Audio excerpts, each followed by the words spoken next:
সালাম আলাইকুম স্যার, ওই রাকিবকে এবং ইমনকে স্যার একটু কো হোস্ট বানিয়ে দেন স্যার।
আসসালামু আলাইকুম, আমি মোহাম্মদ হোসেন রাকিব।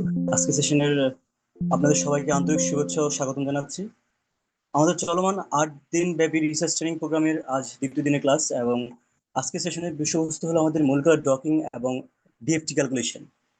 আজকে এই সেশনে আমাদের সঙ্গে উপস্থিত আছেন আমাদের শ্রদ্ধেয় শিক্ষক জনাব আবুল বাশার রিপন খলিফা স্যার, সহযোগী অধ্যাপক, ফার্মেসি বিভাগ, গোপালগঞ্জ বিজ্ঞান ও প্রযুক্তি বিশ্ববিদ্যালয়। আমাদের স্যার দীর্ঘদিন ধরে কম্পিউটেশনাল কেমিস্ট্রি এবং আমাদের ডিএফটি অ্যানালিসিস সহ বিভিন্ন আহ, গবেষণা সংশ্লিষ্ট ক্ষেত্রসমূহে কাজ করে যাচ্ছেন। ইনশাল্লাহ আজকের সেশন থেকে আমরা অনেক কিছু শিখতে পারবো, সে আশা রাখি। এবং সেশনে অংশগ্রহণকারী সকলকে অনুরোধ করবো যাতে মনোযোগ সহকারে এবং ধৈর্য সহকারে পুরো ক্লাসটি সম্পন্ন করার জন্য।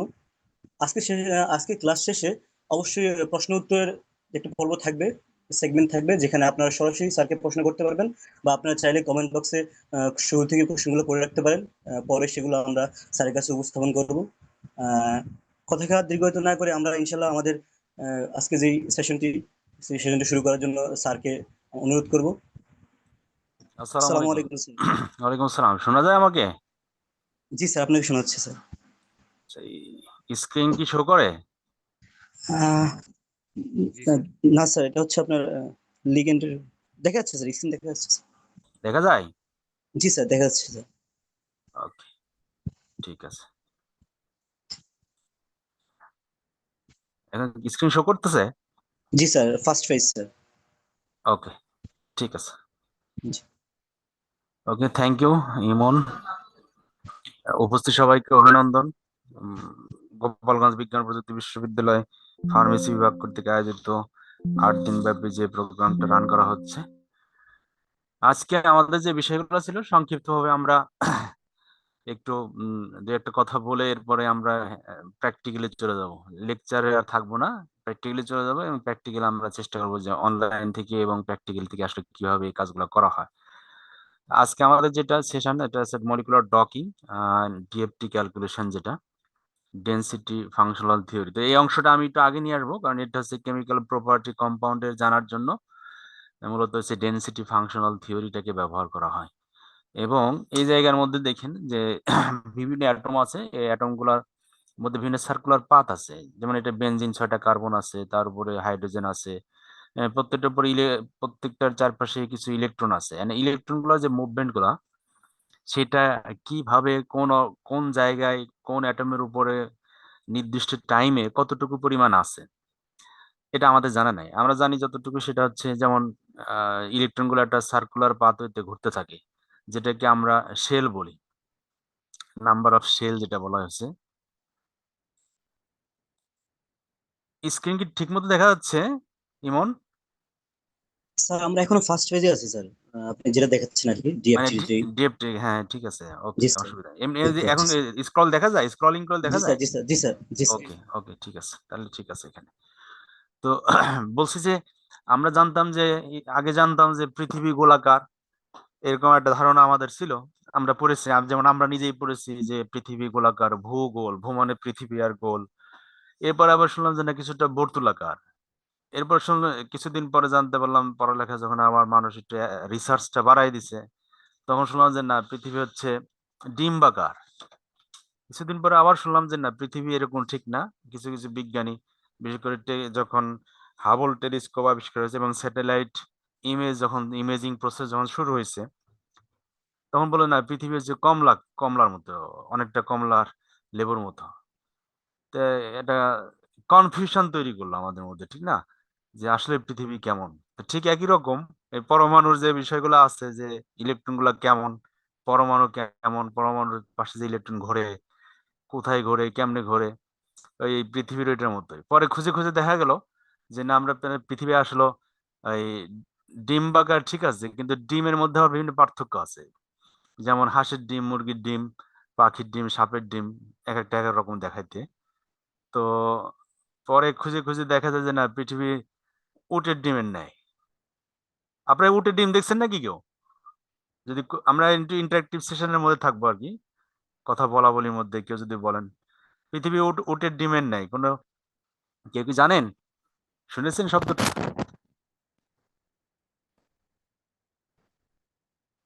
হ্যাঁ। তো এই না স্যার, শুনিনি। স্যার, তো শুনেছি কিন্তু দেখি নাই স্যার। আচ্ছা, শুনেছে, দেখে নাই, কেউ শোনে নাই। কোরআন শরীফের মধ্যে একটা আয়াত আছে তো, যে পৃথিবীকে আমি উটের ডিমের ন্যায় তৈরি করেছি, দহাহা। দহাহা শব্দের অর্থ হলো উটের ডিম। মানে উট আবার এই যে ডিম পারে না, বাচ্চা দেয়, কিন্তু উট একটা পাখি আছে, সেটা আবার ডিম দেয়। ওই ডিম আর মুরগির ডিম আর কমলা লেবু আর গোলাকারের মধ্যে অনেক পার্থক্য। ওই ডিমের যে দুইটা প্রান্ত, ডানে এবং বামের যে অংশটা, এটা ডায়ামিটার সেম, আর মাঝখানে একটু উলম্ব। আর মুরগি বা হাঁসের ডিম যেমন, মানে ডান পাশের দিকে বা যদি আমি ধরি, ঘোড়ায় ধরি, তো ডান হাতের অংশটা একটু মোটা হবে, আর আবার যদি উল্টায় নিয়ে যায় বাম দিকে, তো বাম দিকে মোটা, ডান দিকে একটু চিকন থাকে।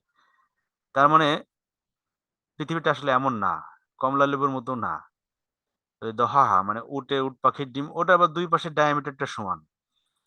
তো দেখা যায় যে এই যে, মানে আসলে সবাই যে বের করছে চিন্তা করে করে করে, একজন ভূগোল ছিল, ওইখান থেকে বর্তুলাকার, ওইখান থেকে কমলা লেবুর মতো, ওইখান থেকে উটের ডিমের মতো।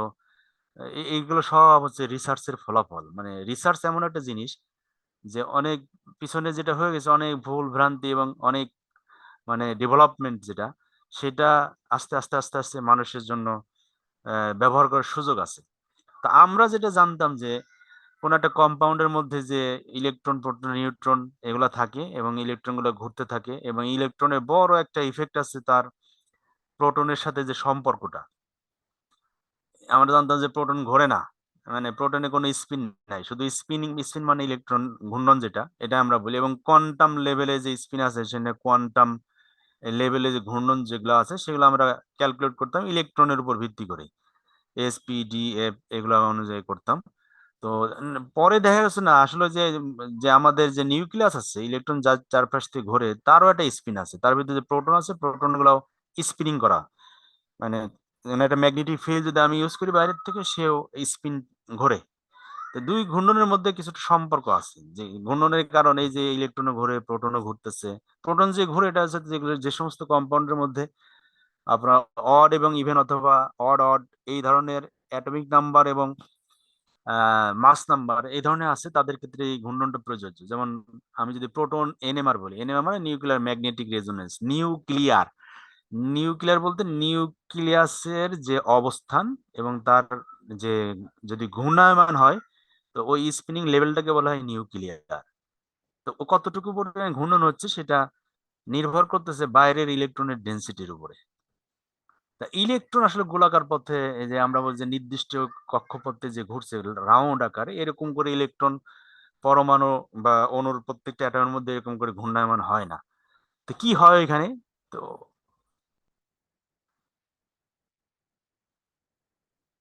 আচ্ছা,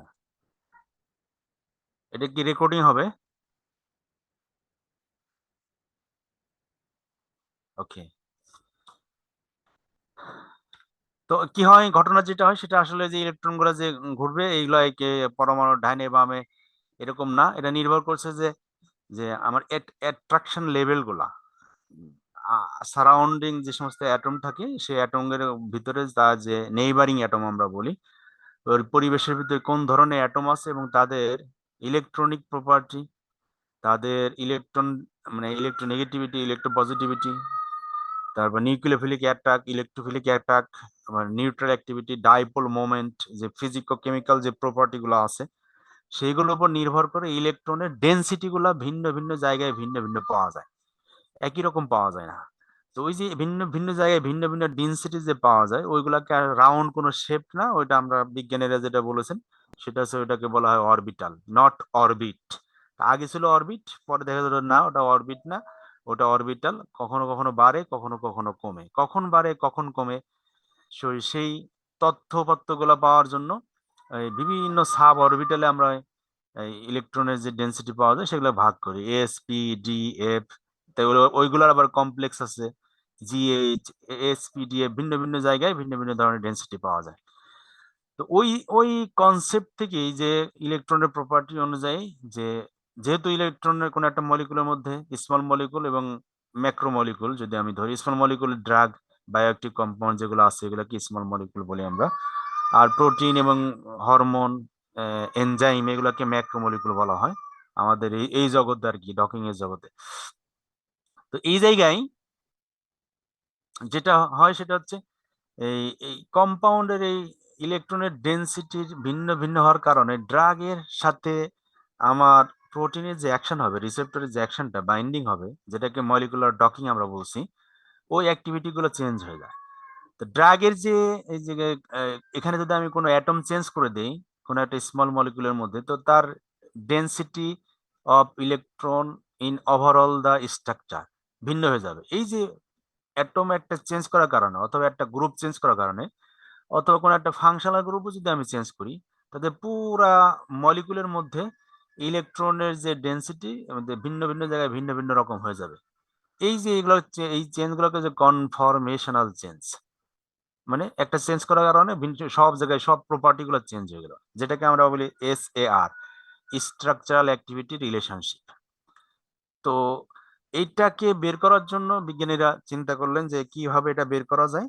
তো সেই বের করার জন্য ওনারা অনেক চিন্তা ভাবনা করে কিছু সফটওয়্যার আবিষ্কার করছেন এবং তার মধ্যে কিছু থিওরি অ্যাপ্লিকেশন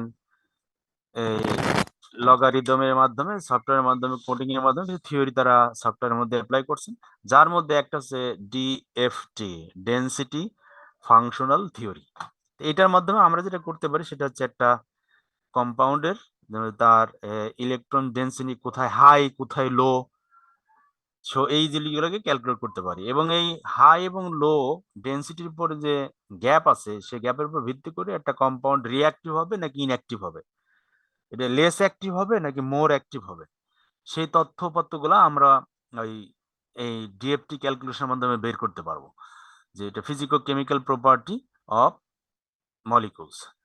সেইখান থেকে হচ্ছে ডিএফটি, ডিএফ ক্যালকুলেশনটা গুলো আমাদের আগেই করতে হয়। এটা যেটা যে কাজগুলো এখানে হবে সেটা হচ্ছে যেমন তার জিওমেট্রিক স্ট্রাকচার, ইলেকট্রনিক স্ট্রাকচার, তার টোটাল এনার্জি, একটা কম্পাউন্ডের টোটাল এনার্জি কত, তার গিভস ফ্রি এনার্জি কত, এনার্জি ডিফারেন্স কত আছে,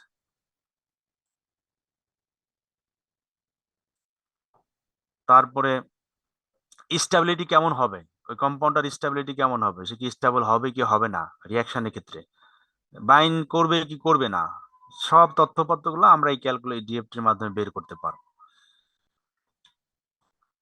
তো সাধারণত আমরা যে একটা এখানে যে দুইটা সফটওয়্যার ব্যবহার করে আমরা এই কাজগুলো করি, একটা যে গাউসিয়ান ভিউ সফটওয়্যার আছে, কেম 3D একটা সফটওয়্যার আছে যে কেমিক্যাল 3D ড্রয়িং যে সফটওয়্যার, সেটার মাধ্যমে আমরা এই চিত্রটা হচ্ছে যে আমাদের একটা কম্পাউন্ড যেটা গাউসিয়ান স্ট্রাকচার গুলো বানানো, দেখেন এখানে এটা কম্পাউন্ডের মধ্যে এই যে লাল যেটা দেখাচ্ছে এটা হচ্ছে অক্সিজেন, সাদা যেটা হাইড্রোজেন, সংখ্যা উল্লেখ করে দিচ্ছে 7 নম্বর 6 নম্বর 5 নম্বর বিভিন্ন ভাবে, এটা যে নাইট্রোজেন ব্লু আকারে দেওয়া হয়েছে এইগুলা।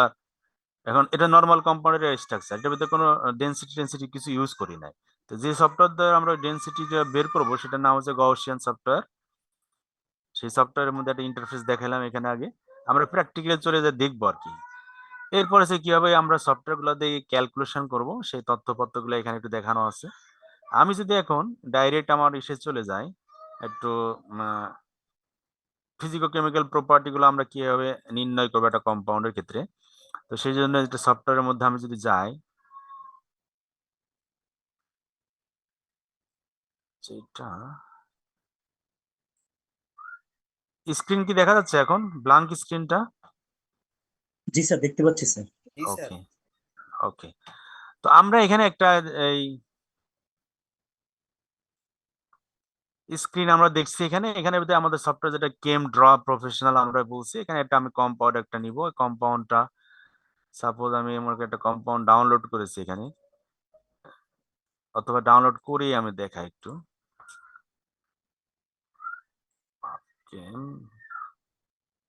আচ্ছা, এখানে হচ্ছে একটা database, national library of medicine বলা হয়, এখানে দেখা যাচ্ছে তো নাকি? জি স্যার, জি স্যার। আচ্ছা, এখানে ন্যাশনাল লাইব্রেরি, এখান থেকে আর যত ড্রাগ, যত বায়োমলিকুল, যত বায়োমলিকুল বায়োঅ্যাক্টিভ কম্পাউন্ড লিগ্যান্ড যেটা আবিষ্কার হয়েছে, এখান থেকে আমরা এই তথ্যপত্রগুলো নিতে পারবো। তো এখানে আমি একটা কম্পাউন্ড যেটা ফাইটল, ফাইটল নামে একটা কম্পাউন্ড, সেটাকে আমি একটু দেখতে চাই যে আর এর কেমিক্যাল প্রপার্টি, ফিজিকো কেমিক্যাল প্রপার্টি গুলো কেমন, এবং তার ডেনসিটি অফ ইলেকট্রন কোথায় কেমন আছে, ডিএফটি ক্যালকুলেশনের মাধ্যমে আমরা ওই জিনিসটা একটু বের করে দেখবো আর কি। তো প্রথমে আমি ডাউনলোডে যাব, ডাউনলোডের পরে তার 3D কনফর্মারটা ডাউনলোড করবো, যে আমরা বলছিলাম যে কনফর্মার, কনফরমেশনাল চেঞ্জ, এই শব্দ থেকে মূলত যে কনফর্মারটা আসছে। তো ডাউনলোডে যাই, ডাউনলোড করতে পারে, এখানে একটা নাম্বার আছে সিআইডি নাম্বার কম্পাউন্ডের, সেই সিআইডি নাম্বার অনুযায়ী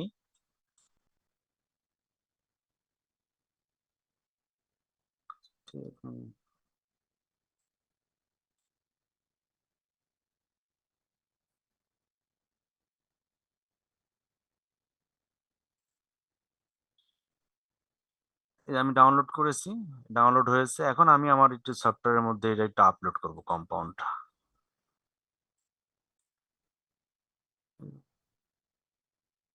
ফাইলে যাব, ওপেন দিব, ডাউনলোড কম্পাউন্ডস, এর ভিতরে অল ফাইল করে দেব, আমি অল ফাইল দিলে পরে সবগুলো আমাদের শো করবে। এই যে আমি এখনই ডাউনলোড করলাম যে কম্পাউন্ড, সেই কম্পাউন্ডটা এখানে আমি এখানে, আচ্ছা এটা যে অ্যারোটা বারবার ডিস্টার্ব করতেছে আমার,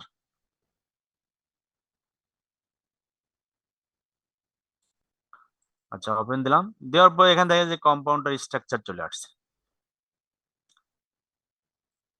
স্ট্রাকচার দেখা যাচ্ছে। জি স্যার। আচ্ছা, এখন এই স্ট্রাকচারটা আমরা একটু দেখবো যে আসলে স্ট্রাকচারটা কি, এবং এটাকে একটা সিলেকশন আছে যে ভিউ, যেখানে যাব অ্যারোতে দিয়ে এখানে সিলেকশন বাটন দিয়ে আমরা এটা সিলেক্ট করবো, যে কম্পাউন্ডটাকে এই যে সিলেক্ট করলাম, করার পরে স্ট্রাকচারে যাবো, চেক স্ট্রাকচার এবং ক্লিন আপ স্ট্রাকচার দিব। ক্লিন আপ স্ট্রাকচার দিলে তার ওরিয়েন্টেশন, এবং দেখেন যে একটু আগে বলছিলাম না যে বন্ড, অ্যাঙ্গেল, লেন্থ, যেগুলো আছে এগুলো সব স্ট্রাকচারাল অ্যাক্টিভিটি রিলেশনশিপের মধ্যে চলে আসছে। এখন স্ট্রাকচারটা অনেক সুন্দর করে তার সাজিয়ে নিয়েছে সফটওয়্যারটা। এখন এই জায়গার ভিতর থেকে আমি আবার ওই সিলেকশন বাটনে যাবো, যে সিলেকশন জাস্ট একবার করলে দ্বিতীয়বার যদি আমি ক্লিক করি তো অটোমেটিক সে সিলেক্ট হয়ে যাবে। এই স্ট্রাকচারে গেলাম, যাওয়ার পর চেক স্ট্রাকচার দেখবো। আমি চেক স্ট্রাকচার দেওয়ার পর ইরোর আছে কিনা, no, there is no error here.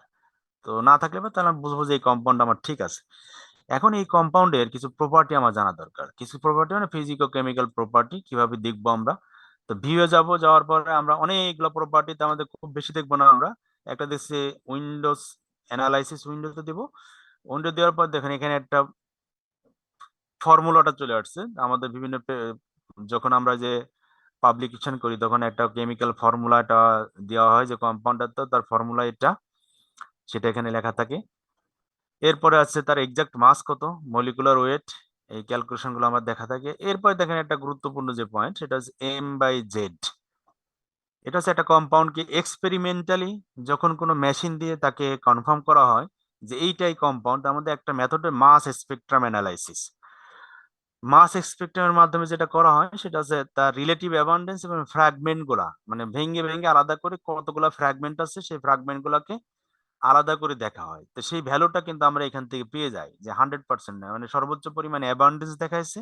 একটা ফ্র্যাগমেন্ট আছে 21 পয়েন্ট এত%, আর একটা আছে 2.2%, এবং এগুলা এই ভিন্ন ভিন্ন জায়গায় পাওয়া যাচ্ছে। এটাকে বলে M/Z, mass by electron. Z কে ইলেকট্রন দ্বারা ডোনেট করা, আর ইলেকট্রনের ভর সবসময় এক থাকে।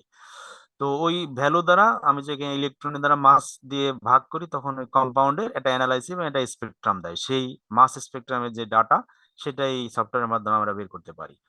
এরপরে যে কোন কোন ধরনের অ্যাটম আছে এবং অ্যাটম গুলা কয়টা, কোনটা কতগুলো আছে, তার একটা এলিমেন্টাল অ্যানালাইসিস আর কি, যে এলিমেন্ট ওই কম্পাউন্ডের মধ্যে কতগুলো এলিমেন্ট আছে। তো আমি যেটা পেস্ট করে দিই নিচেই, তাহলে অটোমেটিক্যালি এখানে পেস্ট হয়ে যাবে। ডান দিকে ক্লিক করে আমি এই বক্সের মধ্যে ডান দিকে ক্লিক করে এডিট টেক্সট দিয়ে দিই।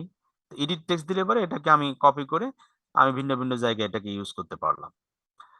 এই হচ্ছে একটা আমি জিনিস দেখালাম, যে এই কম্পাউন্ডের মলিকুলার ফর্মুলা, এক্সাক্ট মাস, মলিকুলার ওয়েট কত, অ্যানালাইসিস, এই জিনিসগুলো আমরা এখান থেকে বের করতে পারবো। তো এটাকে আমি ডিলিট করে দিয়ে আরেকটা প্যারামিটার আমি একটু দেখতে চাই। এটা হচ্ছে যে তার এলিমেন্ট অ্যানালাইসিসের ক্ষেত্রে, আচ্ছা যেহেতু যে কিছু বাদ পড়ে গেছে, বাদ পড়ে গেলে তখন আবার সিলেকশন দিয়ে কোনো লাভ হবে না, যা নতুন করে আবার আমাকে সিলেক্ট করে দিতে হবে, যে হোল সিলেকশনটার মধ্যে আবার একটু ভিউয়ে যাই। ভিউয়ে যাওয়ার পর দেখবো যে এই জায়গার মধ্যে এই যে কেমিক্যাল প্রপার্টিজ উইন্ডোতে একটা অপশন আছে, অপশনটা আমি ক্লিক করব। ক্লিক করার পরে যে এখানে আমি পেস্ট করে দিব কি কি প্যারামিটার গুলো আমি এখান থেকে পাইতে পারি।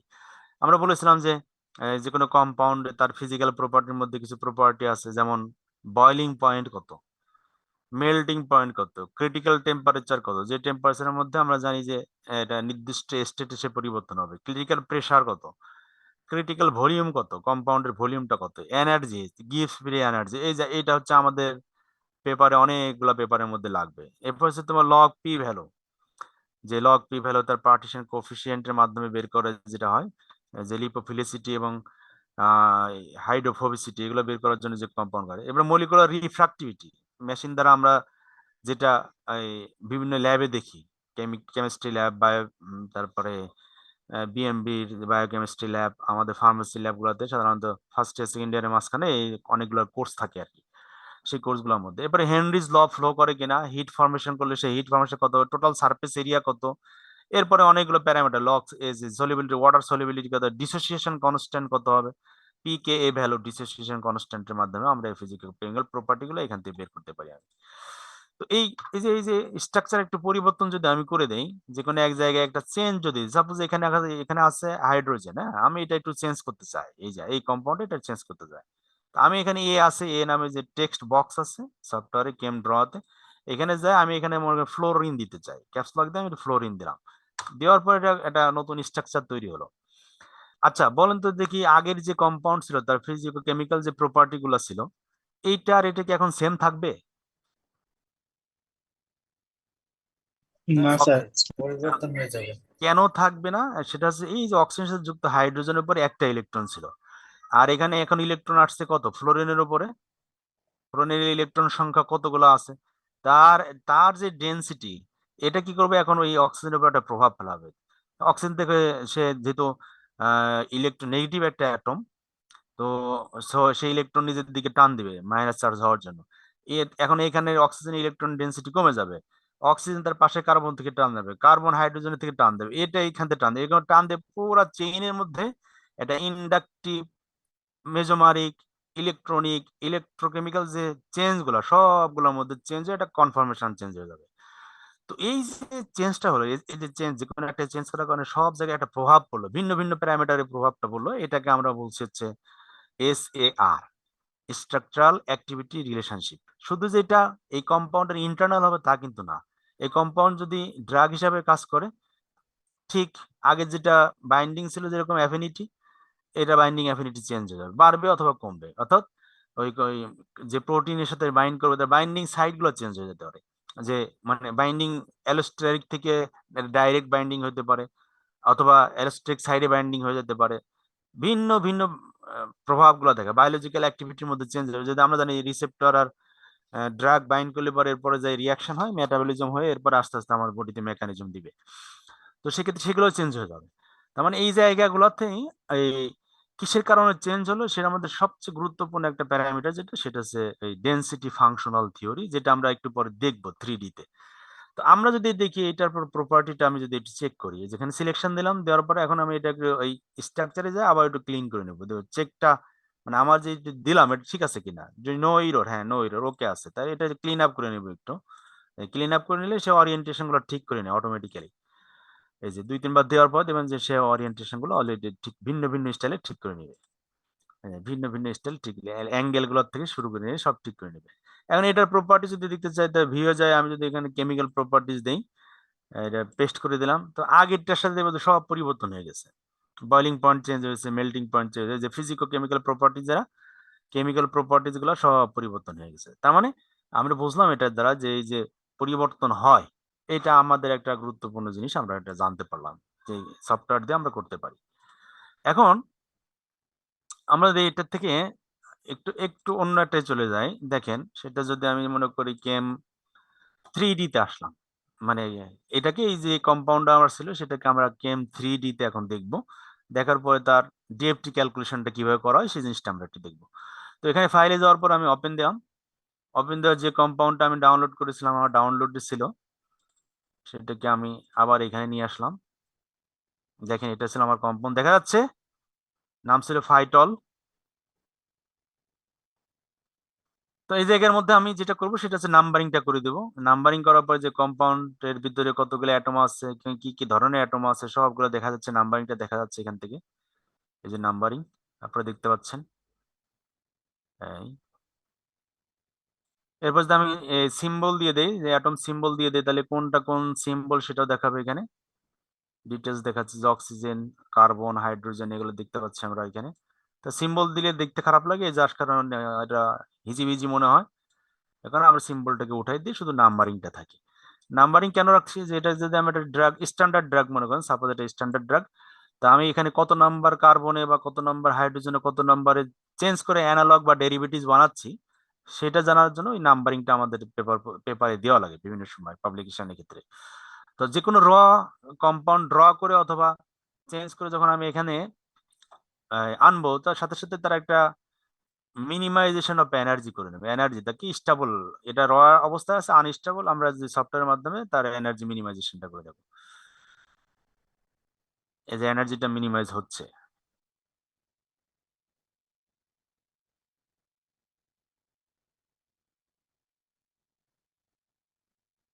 এই যে এটা যতক্ষণ করে ঘুরতে যাবে ততক্ষণ পর্যন্ত আমাদের কাজটা চলতেছে, যখন এটা অফ হয়ে যাবে তখনই বোঝা যাবে যে আমাদের কাজটা শেষ।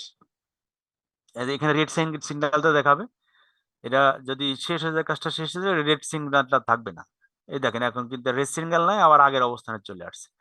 এখন এই কম্পাউন্ডের ভিতরে কি ঘটনা ঘটেছে এবং কি কি জিনিসগুলো আমাদের এখানে দেখতে হবে, তো সেই জিনিসটা আমরা একটু দেখবো এখন।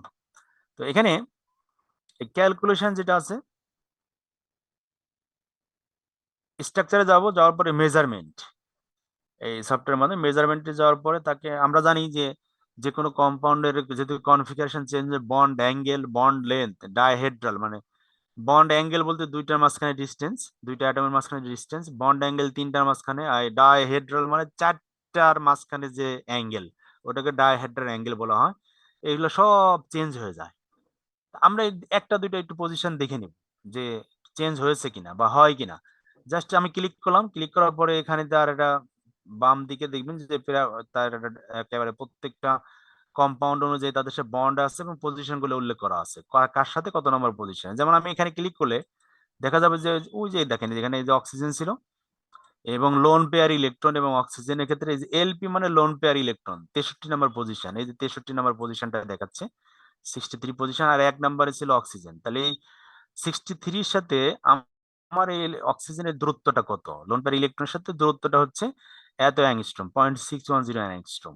এখন আমি যদি এইখানে যে এই হাইড্রোজেন এখানে আছে, এটা যদি আমি চেঞ্জ করে দেই, তাহলে দেখবেন যে তার এই এই 0.6 অ্যাংস্ট্রম আর থাকবে না। তার মানে কি, মানে দূরত্বটা কমে গেছে। দূরত্ব কমে গেলে তার অ্যাক্টিভিটি গুলো যখনই কমে যাবে তার বাইন্ডিং অ্যাফিনিটি থেকে সব প্যারামিটার গুলো কমে যাবে। এরকম আরেকটা যদি আমি দেখি, এরকম করতে করতে সবগুলো আপনি যেখানে চেঞ্জ করেন সেই জিনিসগুলো যদি দেখতে চান, দেখবেন যে সব এই প্যারামিটার গুলো সব অ্যাঙ্গেল চেঞ্জ হয়ে গেছে। একসাথে সব যদি দেখতে চাই, তা ডান পাশে ক্লিক করে জাস্ট শো অল মেজারমেন্ট দিলে নতুন একটা চিত্র চলে আসলো যে কোনটা সে কত অ্যাঙ্গেল ছিল। আবার যদি আমি ডান পাশে ক্লিক করে দেই, ক্লিক করে যদি এখানে হাইড অল দেই, এটা চলে গেছে। আবার এখানটা আমি যদি এই টেবিলটাকে আমি রেখে দিতে চাই, তাহলে বাম পাশে একের উপর একটা ব্লাঙ্ক জায়গা আছে, ওই জায়গায় যাওয়ার পরে ক্লিক করে ডান পাশে ক্লিক করবেন, কপি করবেন, কপি করে আপনি এই পুরো ডাটাবেসটা, আপনার টেবিলটা আপনি এক্সেলের ভিতরে যে কোনো জায়গায় অথবা যে কোনো মানে ডক ফরম্যাটে আমি এটা সেভ করে রাখতে পারবো। এটা একটা কি প্রপার্টি গেল, যে যে কোন একটা অ্যাটম যদি আমি চেঞ্জ করে দেই, তাহলে তার প্রপার্টি গুলো চেঞ্জ কেমনে হবে। যেমন সাপোজ আমি মনে করেন যে এখানে কার্বন আছে কত নম্বর পজিশনে, এখানে 5 নাম্বার 6 নাম্বার, 6 নাম্বার পজিশনে একটা কার্বন আছে, তার মধ্যে একটা হাইড্রোজেন যুক্ত আছে। এখন এই হাইড্রোজেনটার মধ্যে আমি একটু রিপ্লেস করতে চাই, নতুন একটা অ্যানালগ তৈরি করতে চাই, তাহলে আগের যে প্রপার্টি গুলো আসলে সব কিন্তু চেঞ্জ হয়ে যাবে। আর কি কি প্রপার্টি আমরা এখান থেকে দেখতে পারি, মেজারমেন্টে যাবেন, অ্যাঙ্গেল আমি আর দেখাইলাম না, ডাইহেড্রাল অ্যাঙ্গেলটা আমি একটু দেখাই, যে চারটার মাঝখানে যে অ্যাটম গুলো থাকে সেগুলো কিভাবে হয়, যদি দেখাবে যে চারটা কোনটা, তার মধ্যে আমি ক্লিক করলাম, এই দেখেন এখানে দেখাবে যে চারটা অ্যাটম, তার মাঝখানে অ্যাংস্ট্রমের যে দূরত্ব কত আছে। এই টোটাল এই যে চারটা বলতে আমি দেখাই দিই একটু, কার্বন 21 নাম্বার, 60 নাম্বার হাইড্রোজেন, এরপর দেখেন নিচের দিকে যদি যায় কত নাম্বার দেখাচ্ছে, হ্যাঁ 20 নাম্বার এবং 58 নম্বর হাইড্রোজেন আর 28 নাম্বার। এই চারটার মাঝখানে যে দূরত্ব সেটা কিন্তু ডাইহেড্রাল 0.1 এত অ্যাংস্ট্রম।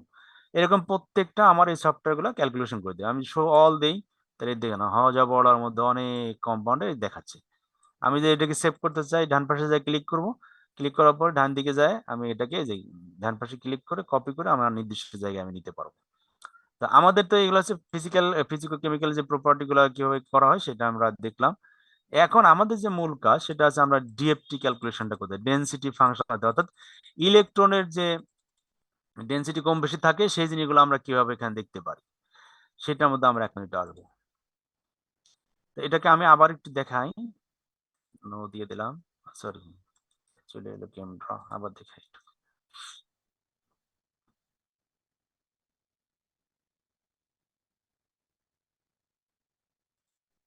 ফাইলে যাব, ওপেন দেব, দেওয়ার পরে কনফার্ম গুলো দেবো, অটোমেটিক দিয়ে দিলাম। আসলে এখন এখন কি এনার্জি মিনিমাইজেশন, একবার করা হয়েছিল, যেহেতু আমি জাস্ট একটু স্টেপ করে দিলাম, স্টেপের নাম্বারটা দেন, আপনারা আপনাদের মতো করে নেবেন, জাস্ট এক্সাম্পল যেহেতু দেখাচ্ছি এটা একটু দেখাই। এখন আমি যেটা যাবো সারফেসে যাব, সারফেসে যাওয়ার পরে এখানে দেখবেন চুজ সারফেস নামে একটা অপশন আছে, চুজ সারফেসে যাওয়ার পরে আমি মলিকুলার অরবিটাল এটা ক্লিক করব। ক্লিক করার পর দেখেন এই জায়গার মধ্যে একটা সবুজ এবং নীল, সরি নীল এবং লাল দুইটা প্রান্ত তৈরি হয়েছে। এটা কি জিনিস সেই জিনিসটা আমরা একটু দেখে নিই আগে। তো এখানে যাওয়ার পর আবার চুজ সারফেসে যাওয়ার পরে নিচের দিকে দেখবেন যে ডিসপ্লে মোড আছে, ডিসপ্লে মোড দেওয়ার পরে এটা আমরা ট্রান্সলুসেন্ট এটার মধ্যে ক্লিক করলে পরে ভিতরে নাম্বার অফ হাইড্রোজেন কার্বন এই সব জিনিসগুলো দেখাবে, এই যে দেখাচ্ছে। এটা কি জিনিস এই জিনিসগুলো আমাদের একটু জানতে হবে আর কি। এটা এটা কেউ বলতে পারবেন যে কি দেখাচ্ছে আসলে? আমি যে হাকেল রুলে দিলাম, ক্লিক করার পরে এরকম দেখালো। জিনিসগুলো কি দেখাচ্ছে আসলে?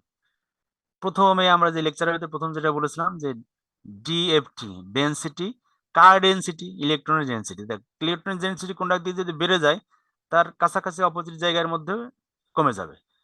তো এই যে বাড়লো বা কমলো সেইটার ভ্যালু গুলা কত, সেটা আমরা এই ডিএফটির মাধ্যমে, ডেনসিটি ফাংশনাল থিওরির মাধ্যমে ক্যালকুলেশন করে কম্পাউন্ডের রিঅ্যাক্টিভিটি, স্টেবিলিটি, এই কম্পাউন্ডটা কিভাবে কাজ করবে, এই জিনিসগুলো আমরা বের করতে পারবো এখানে। এখন আমি একটু ক্যালকুলেশনের মধ্যে থেকে একটু বের করে দেখি যে আসলে কি ঘটনা ঘটছে। তো আমরা এখানে সারফেসে আবার যাব, যাওয়ার পরে এই নিচের দিকে যাওয়ার পরে সিলেক্ট অরবিটাল, প্রথম কিন্তু নাই, যখন আমি সফটওয়্যার দিয়ে ক্যালকুলেশনটার মধ্যে অন করছি, মলিকুলার অরবিটাল অন করছি, তখন কিন্তু চলে আসছে। আসার পরে আমরা নিচ দিকে যাব, নিচ দিকে যাওয়ার পরে দেখবে কোনো একটা জায়গার মধ্যে ক্লিক করা আছে, অটোমেটিক্যালি সফটওয়্যারটা ক্লিক করছে, বলছে যে এখানে number of N, number N মানে এত এত নম্বর অরবিটের উপরে হোমো, হোমো মানে হাইয়েস্ট অকুপাইড মলিকুলার অরবিটাল, অর্থাৎ ইলেকট্রনের ডেনসিটি সবচেয়ে বেশি পরিমাণে আছে, হাইয়েস্ট পরিমাণে আছে। সেই হাইয়েস্ট পরিমাণের ভ্যালুটা কত সেটা আমার এখান থেকে উল্লেখ করে দেওয়া আছে যে 13.318 এত ইলেকট্রন ভোল্ট। এই ভ্যালুটা আমার লাগবে, এই ভ্যালুটা আমি লিখে রাখবো। ঠিক আমার আরেকটা লাগবে, লোয়েস্ট আনঅকুপাইড, ওই ডিএফটি ক্যালকুলেশনের মূল যেটা, সেটা হচ্ছে এই দুইটা ডিফারেন্সের মাধ্যমে আমরা মূলত গ্যাপ অ্যানালাইসিস করে এবং একটা কম্পাউন্ডের হার্ডনেস, তার সফটনেস, তার রিঅ্যাক্টিভিটি, ইলেকট্রোনেগেটিভিটি, ইলেকট্রোপজিটিভিটি, এই সব ক্যালকুলেশন গুলো করা হয়। তো এখানে আমরা কি করবো, জাস্ট এখানে যদি ক্লিক করে দিই, আমি লোমোতে ক্লিক করি, তাহলে সুইচ হয়ে এর দেখেন যে আগে এই দিকে ছিল, এখন কিন্তু লোয়েস্ট আনঅকুপাইড কোন কোন জায়গায় সবচেয়ে কম পরিমাণে ইলেকট্রনিক ডেনসিটি, ওই অ্যাটম গুলোর মধ্যে কিন্তু আমার চিত্রগুলো দেখাচ্ছে। মানে এটাকে পরিমাপ করার জন্য আমাকে কি করতে, আবার সার্ফেসে যাব, সিলেক্ট অরবিটালে যাওয়ার পর দেখবো যে লুমো কোথায়, এলইউএমই লোয়েস্ট আনঅকুপাইডে ক্লিক করা আছে কিনা। হ্যাঁ, এই যে লোয়েস্ট আনঅকুপাইডে ক্লিক করা আছে এবং এটা বলছে 64 নম্বর পজিশনে। এর চার্জ আছে হচ্ছে আপনার এত ইলেকট্রন ভোল্ট, 1 ডেনসিটি যেটার ইলেকট্রনের যে পরিমাণ সেটা হচ্ছে 1.0 এত ইলেকট্রন ভোল্ট চার্জ আছে। তার মানে এই দুইটার একটা যে 13 দশমিক এত এত এটা এই দুইটা আমার মূলত এই ডিএফটির মধ্যে লাগবে, ডিএফটি যে ক্যালকুলেশন গুলা সেগুলো লাগবে। তো এখান থেকে আমরা ক্যালকুলেশন করে এই চিত্রগুলো আমরা এখান থেকে নিয়ে নিব। এই ডান পাশে যদি আমি যাই, এই ডান পাশে যাওয়ার পর দেখবেন যে এখান থেকে কপি করার অপশন আছে, তারপর এখান থেকে বাম পাশে যে এখান থেকে আমি সেভ করি, তো ওই দুইটা চিত্রে আমাদের সেভ করে রাখতে হবে। সেভ করার ক্ষেত্রে যেটা হয়, আমি যে প্রথম যেটা সেভ করে লোমো বা হোমো যেটাই করি, ইমেজ যদি আসে, যেহেতু ইমেজ নিতে চাই, তো সবচেয়ে ভালো রেজলিউশন এবং সবচেয়ে ভালো ইমেজ দেওয়া হচ্ছে TIFF ফরম্যাটে। তাই এই ফরম্যাটে আমি আমার পেপারের জন্য সেভ করে রাখবো। আপনি অন্যটার মধ্যে সেভ করতে পারেন, অন্য কোনো প্রসেসে আপনি সেভ করতে পারেন, সেটা হচ্ছে PNG আছে, তারপরে JPG আছে। তো এখানে আমরা বেশ কিছু ফরম্যাটে এই কম্পাউন্ডটা সেভ করব। কেন করব, আমরা মলিকুলার ডকিং যখন করতে যাব, অথবা এটাকে যখন কম্পাউন্ডের সাথে, প্রোটিনের সাথে বাইন্ড করব, বাইন্ড করানোর পরে এই মানে কোন ফরম্যাটে প্রোটিনের সাথে বাইন্ড হবে বা কোন পদ্ধতিতে আমরা এটা আরো অ্যানালাইসিস করতে পারবো ভিন্ন ভিন্ন সফটওয়্যার দ্বারা, সেজন্য ভিন্ন ভিন্ন ফরম্যাটে সেভ করতে হয়। কি কি ফরম্যাট আমি একটু বলে দিই যে এই ফরম্যাটে আপনারা সেভ করবেন। TIFF, PNG, JPJ, এই ফরম্যাটে। এই যে INCHI, ইন্টারন্যাশনাল কেমিক্যাল আইডেন্টিফায়ার, মানে এইটা যদি আমি সেভ করি, তাহলে এই যত ডাটাবেজ আছে সব ডাটাবেজের ভিতরে একই এই ওই কিটা দেখুন, আমি দিয়ে পেস্ট করবো, দেখবেন যে এই স্ট্রাকচারটি দেখাবে। এরপরে স্মাইলিস, এই যে এই ফরম্যাট, আমি যদি অ্যাবজর্পশন, ডিস্ট্রিবিউশন, মেটাবলিজম এগুলো যখন বের করবো অথবা কম্পারিজন করতে যাই, তো তখন সবচেয়ে গুরুত্বপূর্ণ আইডি হিসেবে ব্যবহার করা এটা। এরপরে SDF, বুঝি SDF সংক্ষিপ্ত ফরম্যাট। এরপরে মোল নামে একটা অপশন আছে, MOL, দেখবেন যে MOL এ যে মোল ফরম্যাট। এরপরে ডকিং এর ক্ষেত্রে যেটা হবে, মলিকুলার ডকিং এর ক্ষেত্রে লাগবে আমার যে PDB, protein data bank, drug, এবং আচ্ছা এটা আমি একটু সেভ করে রেখে দিই, আমার এটা যদি আমি ডকিং দেখানোর সুযোগ পাই যায় আজকে, তাহলে ওইটার মধ্যে আমরা একটু দেখে নেবো যে আমরা এটা কম্পাউন্ডটাকে যে .pdb আকারে সেভ করে রাখলাম। আরো কিছু ফরম্যাট আছে, সেই ফরম্যাট গুলো আমরা দেখি যে কি কি ফরম্যাটে লাগবে, আমাদের ভবিষ্যতে লাগতে পারে। এরপরে চলে যাব উপরের দিকে, যাওয়ার পর দেখবেন যে গাউসিয়ান সফটওয়্যার আছে, গাউসিয়ান ইনপুট, এই যে গাউসিয়ান ইনপুট সফটওয়্যার, এটার মধ্যে আমি দিব, এটা এই অনুযায়ী সেভ করবো। এরপরে কেম ড্র নামে একটা অপশন আছে, কেম ড্র, সেটা এখানে করব। কেম স্কেচ, অনেকে কেম স্কেচ দ্বারা স্কেচিং করেন, সেই কেম স্কেচ আছে নিচের দিকে, সেটা অনুযায়ী সেভ করতে পারবো। মানে কেম 3D, যে 3D বিভিন্ন ভার্সন আছে, আমরা যে লেটেস্ট ব্যবহার করি কেম 3D, বর্তমান যেটা ব্যবহার করলাম এইগুলা, এই সব ফরম্যাটে আমি আমার এই কম্পাউন্ডটাকে সেভ করে রেখে দেব। এখন ওই যে দুইটা ভ্যালু দিয়ে আমি যেটা দেখলাম, ওই দুইটা ভ্যালু দিয়ে ডিএফটি তে কি কি জিনিসগুলা ক্যালকুলেশন করা হয় এবং পেপারে কোন ধরনের মানে আমি টেবিলগুলো ব্যবহার করব, সে একটা টেবিলে আমি একটু দেখাই আপনাদের যে কোন কোন প্যারামিটার এবং কোন কোন টেবিল ব্যবহার করা হয়। স্ক্রিন দেখা যাচ্ছে না? জি স্যার। আচ্ছা, এতটুকু পর্যন্ত করা কোনো কোশ্চেন আছে? আমরা এখন একটু ক্যালকুলেশনে দেখবো, সেই ক্যালকুলেশনের প্যারামিটার গুলো আমরা এক্সপ্লেইন করব, যেটা পেপারে এক্সপ্লেইন করা হয় আর কি। এই পর্যন্ত কারো কোনো কোশ্চেন থাকলে কোশ্চেনটা আমরা নিতে পারি। ডিএফটির সফটওয়্যারগত কাজ যেটা সেটা শেষ, এখন আমরা যাচ্ছি হচ্ছে অ্যানালাইসিস, ড্রয়িং আমাদের এর। বলেন। সফটওয়্যার গুলো দরকার ছিল একটু। আচ্ছা, সফটওয়্যার তাহলে ল্যাবে এসে নিয়ে যাবেন, অসুবিধা নেই। ল্যাবে আসলে পরে আমাদের ক্যাড ল্যাবে আছে, ওখান থেকে আসলে পরে ওখান থেকে আমরা দিয়ে দিতে পারবো। এটার কিছু আছে ফ্রি আর কিছু আছে মানে প্রফেশনাল। প্রফেশনাল সেটা তো পেইড, আর যেটা আছে ফ্রি, ফ্রি দিয়ে অনেক কাজ করা যাবে, অসুবিধা নেই। ফ্রি আপনার আছে যেগুলো আছে, যেটা আমাদের ল্যাবে আসলে পরে, কম্পিটিশন ল্যাবে আসলে ওখান থেকে আমরা দিয়ে দেবো। না, আমি বলছি যে ড্রয়িং এর ওই অংশের মধ্যে মানে অথবা যে ডেনসিটি ফাংশনাল থিওরি, ডিএফটি কি জিনিস, ও এই এই এই এই বিষয়ের মধ্যে কিভাবে আমরা এই যে সারফেস থেকে শুরু করে ইলেকট্রনের ডেনসিটি গুলো বের করলাম, হোমো লোমো কি, এই রিলেটেড যদি ড্রয়িং রিলেটেড বা অ্যানালাইসিস এর আগ পর্যন্ত কোনো কোশ্চেন থাকে, আমরা দুই একটা কোশ্চেন নিতে পারি আগে। সবার শেষে যাওয়া হচ্ছে, যেহেতু অ্যানালাইসিস সুইচ করছে, অতএব এটা একটু লাগবে। এখন কোশ্চেন থাকলে আপনারা করতে পারেন। স্যার আসসালামু আলাইকুম। ওয়ালাইকুম আসসালাম, বলেন। স্যার আপনি এনার্জি মিনিমাইজ করছেন, ওটা কি জন্য করা হয়? ওই যে বলছিলাম যে আমরা এনার্জি এই জন্য মিনিমাইজ করবো, যে অটোমেটিক্যালি সফটওয়্যার তার এই যে অ্যাঙ্গেল, ডিস্টেন্স, তার এই ওরিয়েন্টেশন সব সে ঠিক করে নিবে। যদি না হয় মানে আনস্টেবল ফর্ম থেকে স্টেবল ফর্মে সে নিজেকে মানে একেবারে অরিজিনালি যেটা থাকার কথা সেটা অনুযায়ী সে ঠিক করে নিবে। এই কারণে আমরা এনার্জি গুলো মিনিমাইজ করি, স্টেবল আনার জন্য, স্টেবিলিটি আনার জন্য। অ্যাঙ্গেল, তারপরে যে যে বিভিন্ন ফিজিকো কেমিক্যাল প্রপার্টি, যদি আমি ওই এনার্জিটা মিনিমাইজ না করি তাহলে ওই প্রপার্টি গুলো অনেকগুলো আসবে না। আর কারো কোনো কোশ্চেন ড্রয়িং এর ওই জায়গা থেকে? আসসালামু আলাইকুম স্যার। ওয়ালাইকুম আসসালাম, বলেন। স্যার, গসিয়ান ফাংশনটা যে বলছিলেন ওইখানে ডেনসিটি সম্পর্কে স্যার হ্যাঁ, বুঝিনি। ওটা ওটা আমরা দেখাবো, গaussianটা দেখাবো। জাস্ট আমরা ড্রয়িংটা এটা দেখানোর পরে গaussianটা কিভাবে রান দিতে হয় সেটা আমি দেখাবো আর কি। ওখানে একটা বেসিস সেট আছে, সেট অনুযায়ী দেখাতে হবে। মানে কেম ড্রতে 3D বা কেম ড্র পর্যন্ত যে যতটুকু করছি এতটুকুর মধ্যে কারো কোনো কোশ্চেন থাকলে সেটা জানতে চাচ্ছি। আর কোনো কোশ্চেন নাই না? ওকে, এখন দেখেন এই যে আমি যদি এই জায়গায় চলে আসি, এইটা হচ্ছে আমার কম্পাউন্ডের আইডি। সাপোজ আমি এই কম্পাউন্ডটা মনে করেন আমি লিখলাম যে এটা সিম্বল দিয়ে দিই, আমি এটা ডি দিলাম এটাকে আমি। আর এগুলো হচ্ছে মনে করেন অ্যানালগ, যে একটু যে আগে দেখলাম যে ফ্লোরিন দিয়ে এটা তৈরি করলাম বা ক্লোরিন দিয়ে বা ভিন্ন ভিন্ন জায়গায় চেঞ্জ করে পেলাম, তাহলে যেটা চেঞ্জ করবো সেটা মনে করেন D1 দিলাম আমি, তাহলে ডেরিভেটিভস 1। D2 যদি দেই ডেরিভেটিভস 2। অথবা এটা আমরা বিভিন্ন যখন ওই যে ন্যাচারাল প্রোডাক্ট আমরা নিব বিভিন্ন অনলাইন পোর্টাল থেকে, নেটওয়ার্ক ফার্মাকোলজির মধ্যে আপনারা ওটা দেখতে পারবেন। ওটা আর দুইটা কালকের পরে, কালকেই তো মানে নেটওয়ার্ক ফার্মাকোলজি। সাকিব কবে ক্লাসটা? সিমুলেশনের আগে না পরে? ওটা কি ওটা সিমুলেশনটার আগেই তো হওয়ার কথা না? হ্যাঁ হ্যাঁ, কালকে। আচ্ছা, ওটার মধ্যে আমরা দেখতে পারবো যে কিভাবে বিভিন্ন সোর্স থেকে আমরা বিভিন্ন বায়োঅ্যাক্টিভ কম্পাউন্ড অথবা ক্লিনিক্যাল ট্রায়ালে যে কম্পাউন্ড গুলো আছে বা ফেজ 1 2 3 এই ধরনের কোন পজিশনে কোন ধরনের কাজ চলতেছে পৃথিবীতে, সেখান থেকে আমরা কম্পাউন্ড লাইব্রেরি, কম্পাউন্ড ডাটাবেস কিভাবে নিতে পারি সেই জিনিসটা আমরা আগামী দিন দেখবো। তো মনে করছি আমি যেখানে আমি 5টা ডেরিভেটিভস তৈরি করছি, আমি মনে করেন সাপোজ 5টা বা D3 মনে করেন এটা তৈরি করলাম। এগুলা সব যে তাহলে প্রথম যেটা মনে করেন সেটা হচ্ছে আমি একটু আগে যেটা বের করে দেখিয়েছি, এই যে এটা মনে করেন তার সারফেস থেকে নিয়ে আমি মনে করেন এই যে ডিসপ্লে মোডে যাওয়ার পরে সিলেক্ট অরবিটাল, এখান থেকে যাওয়ার পরে এই যে লুমো এবং হোমো এই ভ্যালুগুলো ধরে নিলাম যে আমি আমি যেটা টেবিল দেখাচ্ছি ওই টেবিলটা এটাই।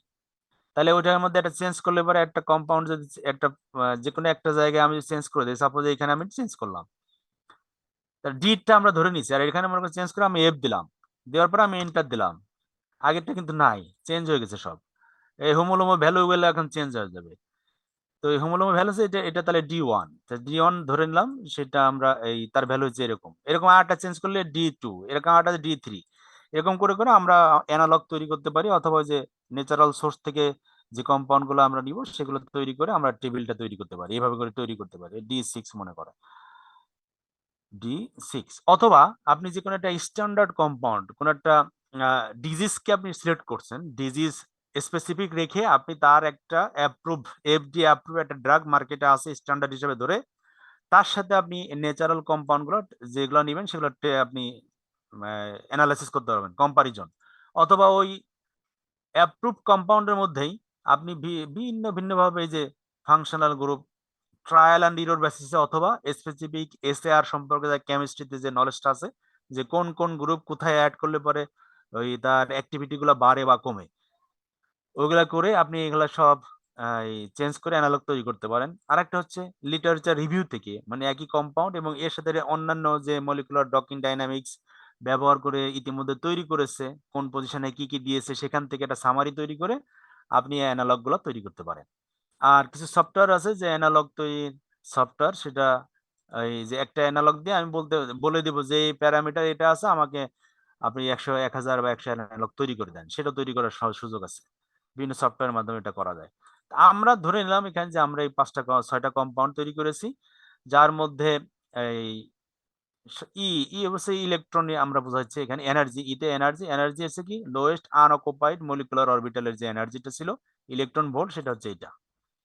হোমোতে কত পাইছে এটা, দ্বিতীয় কম্পাউন্ডের ক্ষেত্রে এটা, তৃতীয় কম্পাউন্ডে এরকম করে করে এরকম করে করে বিভিন্ন জায়গায় চলে গেছে। চলে যাওয়ার পর দেখেন এই যে ডেল ই যেটা আছে, এটা হচ্ছে এই দুইটা ডিফারেন্স, -, এরপর একটা হার্ডনেস আছে কি, এই প্যারামিটার গুলো কি আমরা একটু পরে বোঝাচ্ছি আর কি, যে প্যারামিটার গুলো কি। এবার সফটনেস আছে, এরপরে আয়োনাইজেশন পোটেনশিয়াল।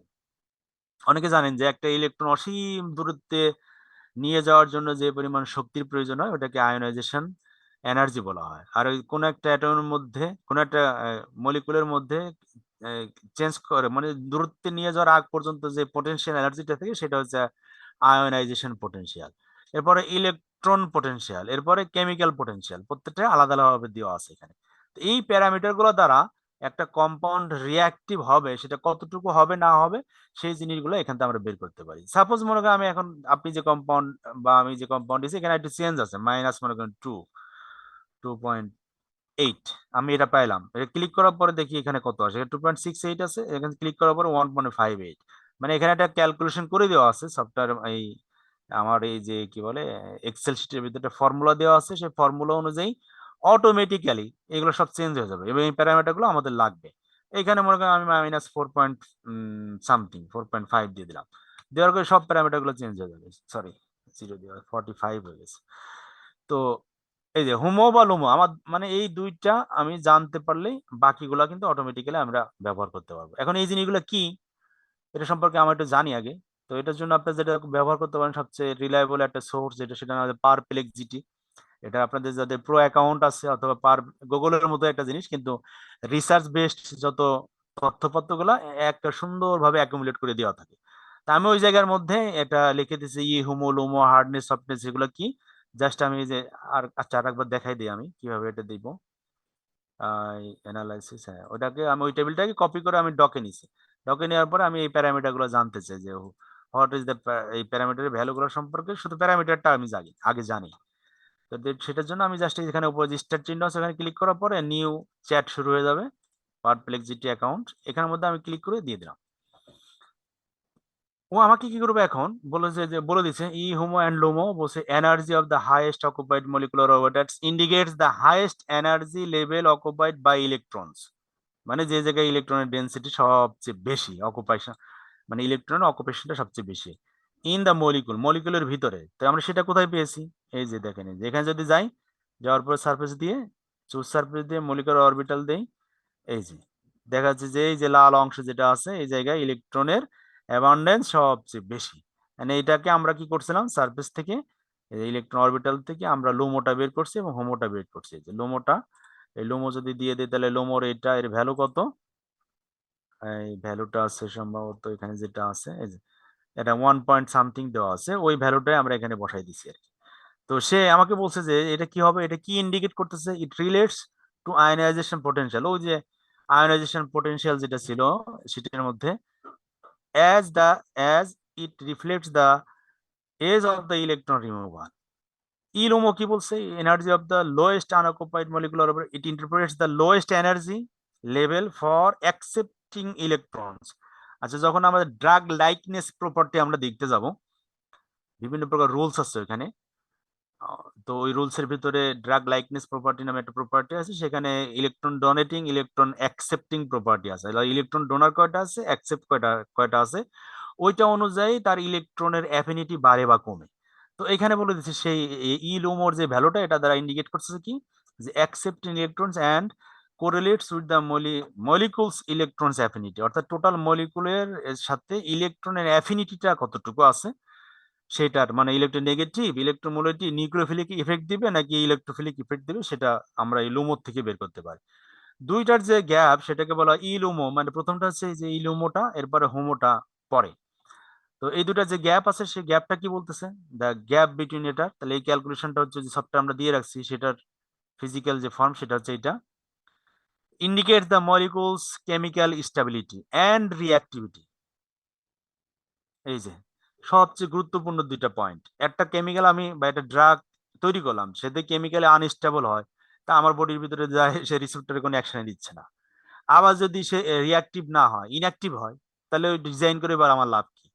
তো এই যে কেমিক্যাল স্টেবিলিটি এবং রিঅ্যাক্টিভিটি, এটা অ্যানালাইসিস করার জন্য যেটা, সেটা হচ্ছে এই ডেল ই ভ্যালু, দুটার গ্যাপের যে এনার্জি আছে ওইটা দিয়ে একটা রিঅ্যাক্টিভ হবে, স্টেবল হবে নাকি আনস্টেবল হবে না ইনঅ্যাক্টিভ হবে, ভ্যালু দেখে আমি এটা বলে দিতে পারবো। কি বলছে, স্মলার গ্যাপ, যদি দুইটার গ্যাপটা একটু কম হয়, মিনস হায়ার রিঅ্যাক্টিভিটি। একটু টেবিলে আমি যাই। আচ্ছা দেখেন তো গ্যাপটা সবচেয়ে কম আছে কোন জায়গায়, এই জায়গার মধ্যে, মানে দুইটার গ্যাপ সবচেয়ে কম কোনটায়, 0.098। কত নাম্বার, D1 না D2? এইটাই না? E4 sir. D4 sir. হ্যাঁ, D4। তার মানে আমি যদি এখন বলি যে এই টোটাল যে আমি এই 5টা 6টা যে কম্পাউন্ড আছে মধ্যে, এর মধ্যে সবচেয়ে রিঅ্যাক্টিভ কম্পাউন্ড এবং কোনটা হবে, higher reactive. Smaller the gap means the higher reactivity. সাথে সাথে এখানে আমার কাছে lower stability, while a larger gap indicates greater stability. তার মানে কি, দুইটা প্যারামিটারে একটা মানে কোনটা আমি ব্যবহার করছি সেই জিনিসটা কিন্তু আমরা এখান থেকে বের করতে পারছি। এরপর হার্ডনেস, কেমিক্যাল হার্ডনেস যেটা, সেটা হচ্ছে জাস্ট কি ইকুয়েশনটা বলছে যে এই যে আয়োনাইজেশন পোটেনশিয়ালিটি পরে আছে, যেটা দেখবেন এ, যেটা এ দ্বারা প্রকাশ করছে আমরা, যে এটা হচ্ছে এ, এটা হচ্ছে তোমার ইলেকট্রো যে আমরা যে ই লুমো যেটা পাচ্ছিলাম তার নেগেটিভ ভ্যালুকে এই এ বলা হয়। এটা কি জিনিস, ইলেকট্রন অ্যাফিনিটি।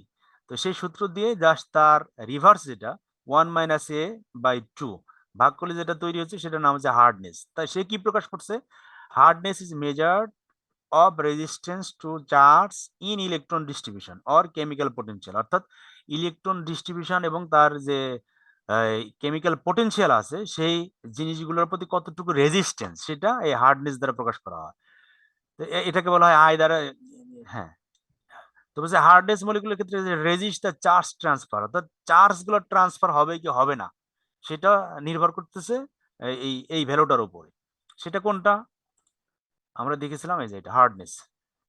ওটার যদি আমি ইন্টারপ্রিটেশন করতে চাই তাহলে কি হবে, ও বলে দিচ্ছে যে এখানে দেখবেন যে লাস্টের দিকে hard molecule resist the charge transfer, soft molecule আর মোর রিঅ্যাক্টিভ। তার মানে সফট মলিকুল মোর রিঅ্যাক্টিভ কারা, যাদের ভিতরে ভ্যালুটা কম।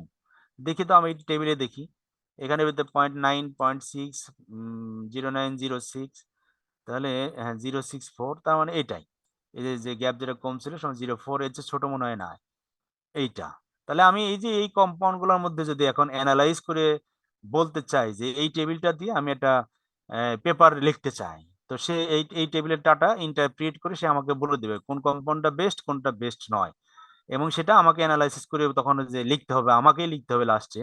এখান থেকে একটা ডাটাবেস থেকে আমি এটা তথ্য পেয়ে যাব, আর এইখান থেকে সে আমাকে ব্যাখ্যা করে দিবে যে এই যে হাইয়েস্ট হলে কি লিখবো, লোয়েস্ট হলে কি লিখবো, কম হলে কোনটা। এরপরে আরটা যেটা সফটনেস, জাস্ট যে হার্ডনেস যেটা দেখলাম, এটার ইনভার্সলি প্রপোর্শনাল, যে এক দ্বারা ভাগ করলে যা আসবে ওটা হচ্ছে আমার সফটনেস, উল্টাটা। তো সফটনেস মলিকুল কি করে? Typically more reactive in chemical reaction. তার মানে মোর রিঅ্যাক্টিভ ইন কেমিক্যাল রিঅ্যাকশন কারা হবে? যাদের এই যে ডেল ভ্যালুটা, সফটনেস ভ্যালুটা কম হবে। আয়োনাইজেশন পোটেনশিয়াল একটু আগে দেখেছি আমরা যে ইলুমো যেটা আছে, অর্থাৎ এর নেগেটিভ ভ্যালু যেটা আছে, লোয়েস্ট আনঅকুপাইড মলিকুলার অরবিটালের যে এনার্জি লেভেল, সেটার নেগেটিভ যে ভ্যালু সেটা হচ্ছে ইলেকট্রন আয়োনাইজেশন পোটেনশিয়াল। এরপর ইলেকট্রন অ্যাফিনিটি এ যেটা, সেটা হচ্ছে একই ইলুমোর যে পজিটিভ, এটাকে প্রকাশ করা হয়। আর কেমিক্যাল পোটেনশিয়াল যেটা, এটা একটা গুরুত্বপূর্ণ জিনিস। একটু আগে দেখেন এটার মধ্যে কিন্তু এই যেখানে আই প্লাস এসেছিল, আর এটা হচ্ছে যে সরি আই মাইনাস ছিল, আর এটা আই প্লাস, দুইটার মধ্যে পার্থক্য আছে। এটা তো এটা কি বলা যায়? Chemical potential. এটা কি করে বলছে? Escaping tendency of electron from the system, system থেকে এসকেপিং অফ টেন্ডেন্সি ইলেকট্রন বের হওয়ার, অর্থাৎ লোয়ার থেকে হায়ার, হায়ার থেকে লোয়ার যে সিস্টেমের মধ্যে আছে ওখান থেকে বের হওয়ার যে প্রসেস, সেইটাকে মূলত এখানে ব্যাখ্যাটা করে। ও বলছে কি, it can reflect the electronegativity of the molecule. Electronegativity বোঝাচ্ছে negative chemical potential indicates higher electronegativity. যদি এই ভ্যালুটা বেশি নেগেটিভ হয় তাহলে তার হায়ার ইলেকট্রোনেগেটিভিটি, টোটাল কম্পাউন্ডের প্রপার্টি। হায়ার ইলেকট্রোনেগেটিভ যদি হয় তাহলে প্রোটিনের কোন জায়গায় যে এটা বাইন্ড করে বলুন তো দেখি, বাইন্ডিং অ্যাফিনিটি বা সাইট অফ অ্যাকশন কোন দিকে যাবে? প্রোটিনের কোন চার্জের দিকে যাবে, অথবা রিসেপ্টরের? গুড, মানে ওদিকে তাহলে এইখান থেকে এই তথ্যগুলোর থেকে আমি কিন্তু জানতে পারতেছি যে ভবিষ্যৎ প্রোটিনের দিকে, তাহলে প্রোটিনের মধ্যে 10টা প্রোটিন আছে, সেই 10টা প্রোটিনের ভিতরে আবার অ্যানালাইসিস করে দেখতে, স্কোরিং দেখতে হবে যে তার কোন অংশের মধ্যে পজিটিভ অংশটা বেশি আছে, সেই জায়গায় যে বাইন্ড করতে পারে। এই যে যে এই থিওরি থেকে, কনসেপ্ট থেকে বের করে আমরা সফটওয়্যারের মাধ্যমে এই কাজটা করতে পারি। এইটাই হচ্ছে ডিএফটি ক্যালকুলেশন বা ডেনসিটি ফাংশনাল থিওরি আমরা বলি। তো একটু আমি যদি টেবিলটাই পুরোটা নিই, এই টেবিলটা মনে করেন কপি করলাম, কপি করে আমি একটু ইন্টারপ্রিটেশন চাই। আমরা এটা এখন এই টেবিলটা দিয়ে পারপ্লেক্সিটিতে আমরা একটু দেখতে চাই। এটার মধ্যে সাপোজ এই পেজে আমি টেবিলটার মধ্যে এটা পেস্ট করে দিলাম। ডিসকাশন চাই, যে আমাকে বললাম যে তুমি আমাকে মানে 150 ওয়াটস WRDS ওয়াটস এর একটা ডিসকাশন, রেজাল্টেন্ট ডিসকাশন দিয়ে দিলাম, যে ও একটা নর্মাল তৈরি করে দিবে, আমি এটাকে ব্যাখ্যা করতে চাই যে কি কি ঘটনা ঘটছে এখানে, রেজাল্ট এন্ড ডিসকাশন।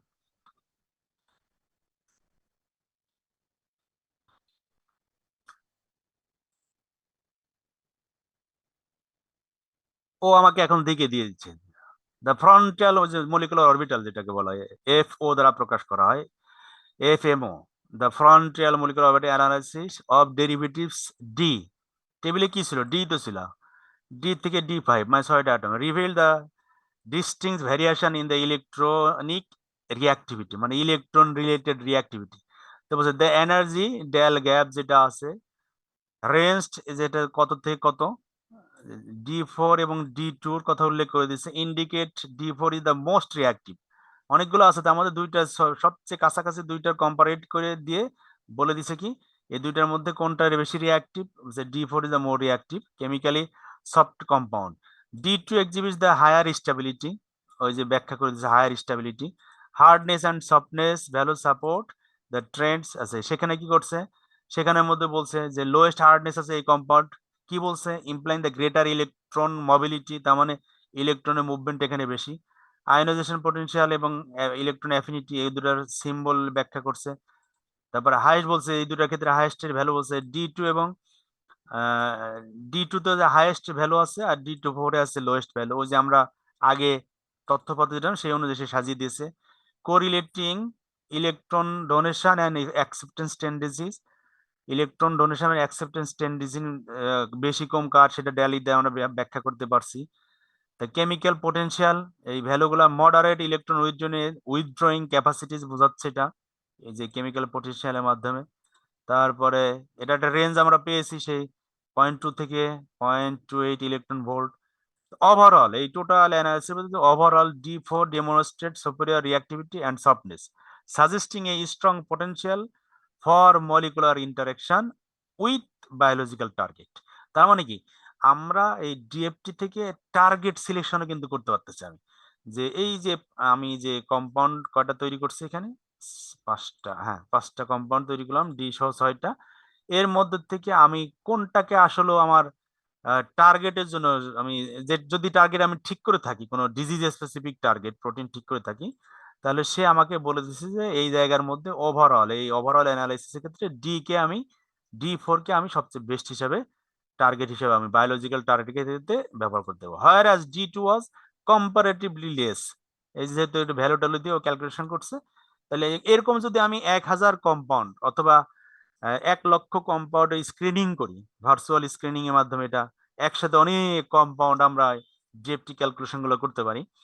অথবা আমি মানে লিটারেচার রিভিউ থেকে 10টা 20টা নিলাম, অথবা যে অ্যানালগ তৈরি করে নিলাম, তার মধ্যে খুঁজে খুঁজে বের করে আমি কতগুলা কোনটাকে বেস্ট টার্গেট বানাবো। এখানে টার্গেট বলতে হচ্ছে ভাইস ভার্সা, মানে আমার ড্রাগ টার্গেটটা কি হবে। প্রোটিন যদি দেওয়া থাকে তাহলে সেক্ষেত্রে আমরা সেই ড্রাগটাকে ড্রাগ অফ চয়েস হিসেবে প্রোটিন টার্গেটের জন্য ব্যবহার করতে পারবো। এইটা হচ্ছে আমাদের ডিএফটি থেকে কিভাবে আমরা এই অ্যানালাইসিস গুলো করতে পারি সেটা সম্পর্কে আমরা একটু জানলাম। এখন আমি একটু যদি একটা কম্পাউন্ডে এসে যাই, যে এইটাই আমরা গাউসিয়ান ভি সফটওয়্যারের মাধ্যমে আমরা কিছু তৈরি করতে পারবো, সেটা আমরা কিভাবে করব সেটা একটু দেখি। জাস্ট আমি একটু ওপেন করে নিই গাউস ভিউ।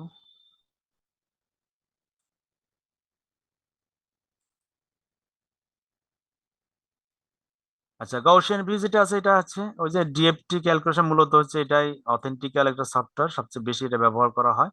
এখানে দুইটা উইন্ডো থাকে, এখান থেকে আমি এটা হচ্ছে যে ডিফল্ট উইন্ডো, এটা হচ্ছে ওয়ার্কিং উইন্ডো বলা হয়। তো এখান থেকে আমি সংক্ষিপ্ত একটা কম্পাউন্ড আপনাদের ড্র করে দেখাই। এই যে এখানে বিভিন্ন প্রকার যে অ্যাটম, এখানে অ্যাটম গুলো দেওয়া আছে, পিরিয়ডিক টেবিল দেওয়া আছে, এই জায়গায় আছে বেনজিন দেওয়া আছে, এর পাশে আছে আরো বিভিন্ন প্রকার গ্রুপ দেওয়া আছে, ফরমাইল যেমন গ্রুপ।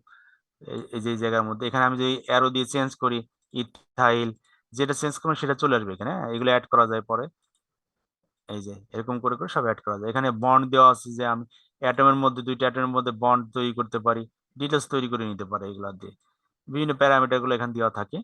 তো আমি মনে করেন যে বেনজিন সাপোজ সংক্ষিপ্ত একটা কম্পাউন্ড বেনজিন, এই বেনজিন কম্পাউন্ডটা নিলাম। এইটার আমি একটু ডিএফটি ক্যালকুলেশন দেখতে চাই এই সফটওয়্যারের মাধ্যমে। তো আমরা কি প্রথমে যে কম্পাউন্ডটা আমরা এখানে নিব অথবা ড্রয়িং করব, সেটাকে আমরা ক্লিন করে নেবো। এখানে দেওয়ার পরে ক্লিন হয়ে যাবে, ব্রাশ মোটা দেওয়া আছে, ক্লিন করে নেওয়া যাবে। এরপর এটা আরেকটা আছে ডিসপ্লে ফরম্যাট। এই যে বাম দিকে নিচে দেওয়ার পর দেখবেন যে ডিসপ্লে ফরম্যাট এডিটর নামে একটা অপশন চলে আসে। ওটা দেওয়ার পরে আমি একটু নাম্বারিং করতে চাই। বড় কম্পাউন্ড যদি হতো তাহলে দেখতেন যে নাম্বারিংটা, এখানে নাম্বারিং আছে 1 2 3 6 6 12টা, যেহেতু 12টা আছে নাম্বারিংটা দিয়ে দিছে। এবং এখানে 12টা অ্যাটম, 42টা ইলেকট্রন এবং নিউট্রাল এবং সিংলেট একটা স্ট্যান্ডার্ড পিক সে দিবে। এরপর যদি আমি সিম্বল দিয়ে দিই, এখানে সিম্বল দিলে পারি যে কোন কোন সিম্বল আছে সেটা আমরা নিতে পারবো। আমরা যেটা এই জায়গায় দেখেছিলাম, কোথায় ছিল, এই যে সিম্বল এবং নাম্বার কিভাবে আসে সেটাই সফটওয়্যার মাধ্যমে দেখা যায় আর কি।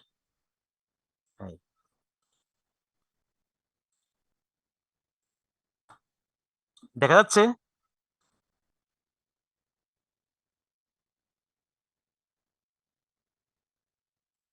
রাফি?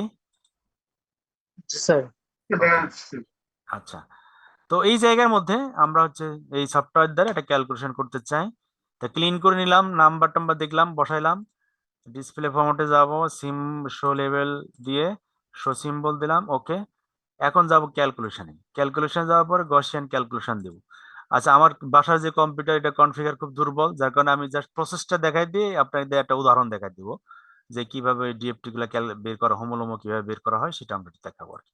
তো এই জায়গায় যে যে জিনিসগুলো আমরা ব্যবহার করব, ওই যে বলেছিলাম যে ডেনসিটি ফাংশনাল থিওরি, তো কি কি কাজ করে, সে হচ্ছে আমার এই কম্পাউন্ডের পিক বের করে দিবে, আয়ার, রমন, ইউভি, এই ধরনের পিক গুলো আমরা এটার মাধ্যমে বের করতে পারি কি অন দা বেসিস অফ এই যে এনার্জি যে ট্রান্সফার হচ্ছে, ইলেকট্রন কোথাও চলে যাচ্ছে, এক্সাইটেশন স্টেজে যাচ্ছে অথবা গ্রাউন্ড স্টেজে যাচ্ছে। তা আমরা যে ক্যালকুলেশন করবো সেটা হচ্ছে দুইটা জিনিসের উপরে, অপটিমাইজেশন এবং ফ্রিকোয়েন্সি আমরা দেখবো এখানে। তো এইখানে যে অপটিমাইজেশন হচ্ছে মিনিমাম লেভেলে আমরা করব এটা। এরপরে হচ্ছে যে রমন যেটা আছে এটাকে আমরা ডিফল্ট রেখে দেবো। যদি একসাথে দুইটা চাই তাহলে দুইটার মধ্যে একটা ইয়েস দিলে পরে অটোমেটিক চলে আসবে, নাও যদি দেই তাহলে আয়ার শুধু আসবে এখানে। এরপরে বাকি এগুলো সব সিলেক্ট নরমাল মোডে আমরা দিয়ে দিতে পারি, সিলেক্ট নরমাল মোড থাকলে এটা সিলেক্ট নরমালে আমাকে দিয়ে দিবে। মেথডের ভিতরে এই যে আমরা বলেছিলাম প্রথমটা থাকবে গ্রাউন্ড স্টেট, এরপরে যে এখানে কিছু কিছু জিনিস আছে 631G, এটা হলো বেসিস সেট বলে এটাকে। এই যে এই সফটওয়্যার যারা আবিষ্কার করছে তারা বলছে যদি এই সেটের মধ্যে এই কোডের ভিতরে তারা একটা ক্যালকুলেশনের পদ্ধতি রাখছে, সেটার নাম হচ্ছে ডিএফটি। যে ডিএফটি বিভিন্ন মেথড আছে কিন্তু এটা ক্যালকুলেশন করার, এই যে হোমো লোমো এনার্জি অনেক মেথড আছে। আমরা সাধারণত যেহেতু ডেনসিটি ফাংশনাল থিওরি নিয়ে পড়তেছি, আজকে এটার মধ্যেই থাকবো আর কি। এটা যারা আবিষ্কার করেছে তারা হচ্ছে তোমার তিনজন বিজ্ঞানী, লি ইয়াং পিং নামে তিনজন চাইনিজ বিজ্ঞানী, তাদের নামটা এখানে অ্যাকনোলেজ করা হয়েছে। আচ্ছা, এরপরে যে 631G পরে এখানে আমরা দেবো হচ্ছে ডি এবং পি অরবিটাল ক্যালকুলেশন, এই সেটের মধ্যেই দেওয়া, সরি, ডি এবং পি অরবিটাল লেভেলে ক্যালকুলেশন। এখন এটার কোনো চার্জ আছে কিনা সেটা আমরা দেখেছিলাম যে না, এখানে লেখা আছে যে কম্পাউন্ডটা আমি ওই যে ড্রয়িং এর মধ্যে যেটা নিয়ে আসছি আমাদের ওয়ার্কিং উইন্ডোতে, ওর নিচে ইলেকট্রন সংখ্যা এবং তাদের অ্যাটম সংখ্যা দেওয়া আছে, সাথে নিউট্রাল বলে দিচ্ছে, নিউট্রাল, সো দ্যাট আমার এটার এই পজিটিভের এখানে কোনো চার্জ আমি বসানো রাখতেছি, শূন্য হিসেবে থাকবে এখানে। এবার টাইটেল মনে করেন আমি সাপোজ যেহেতু এটা স্যাম্পল কম, আমি 1 2 3 দিয়ে দিলাম, বা 1 2 2 দিয়ে এটা বেনজিন, তাহলে বেনজিন লাগবে। যদি এটা ডি হয় তাহলে ডি, যদি ডি 1 হয়, যে যেহেতু আমরা এই আমাদের যে টেবিল তৈরি করব সেই অনুযায়ী এখানে এই টাইটেল গুলো বসাইতে হবে। লিঙ্ক বলতে মেমোরি, কত মেমোরির মধ্যে আমরা এটা করতে চাই স্পেসিফাই করে দিলাম। আমি এটা মনে করেন যে 1 GB দিলাম, ফাইল তৈরি হয় কমপক্ষে 1 GB দিয়ে দিলে তাড়াতাড়ি ফাইলটা তৈরি হয়। এরপরে প্রসেসর যেটা আছে, কম্পিউটারের প্রসেসর যাদের বেশি আছে আমি মনে করি এখানে 4 দিলাম, আর বাকি সব ডিফল্ট অনুযায়ী থাকবে, অন্য কোনো কিছু লেখা লাগবে না।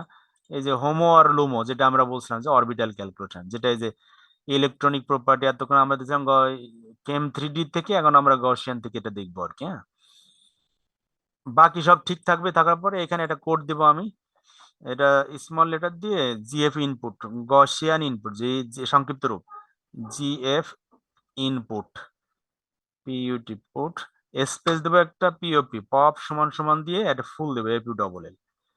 এটা হচ্ছে কমান্ডিং একটা কোড দেওয়ার পরে আমি এটা সাবমিট দিয়ে দেবো। সাবমিট দিলে পরে যে কোথায় আমি সেভ করতে চাই সেটা বলছে, আমি ব্যাকে যাই সেভ করি। আচ্ছা, এটা মনে করেন যে এটা আছে কোথায়, কুইক অ্যাক্সেস ডাউনলোডের মধ্যে, এটা ডাউনলোডের মধ্যে মনে করেন যে 1 2 2 আমি বা ডি দিয়ে সেভ করলাম। হ্যাঁ, ডি 1 2 2 আমি জাস্ট দেখানোর জন্য বলতেছিলাম যে এটার মধ্যে সেভ করে ওকে দিয়ে দিলাম।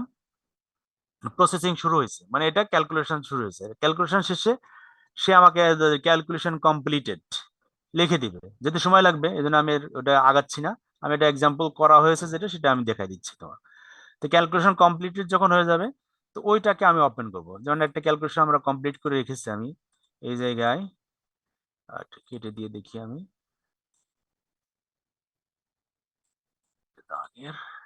আমি যেটা করে রেখেছিলাম সেটার একটা ক্যালকুলেশন আমি দেখাই, যে ক্যালকুলেট হয়ে যাওয়ার পরে কি ঘটনাটা ঘটে।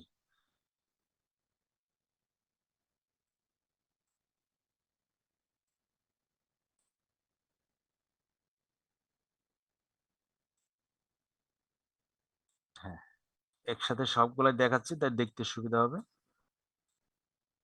এটা আমার একটা কম্পাউন্ড ছিল যেটা আমি ক্যালকুলেশন করেছি, করার পরে আমি এই যে রেজাল্টে যাব, এইটাই তো ছিল মনে হয়। হ্যাঁ,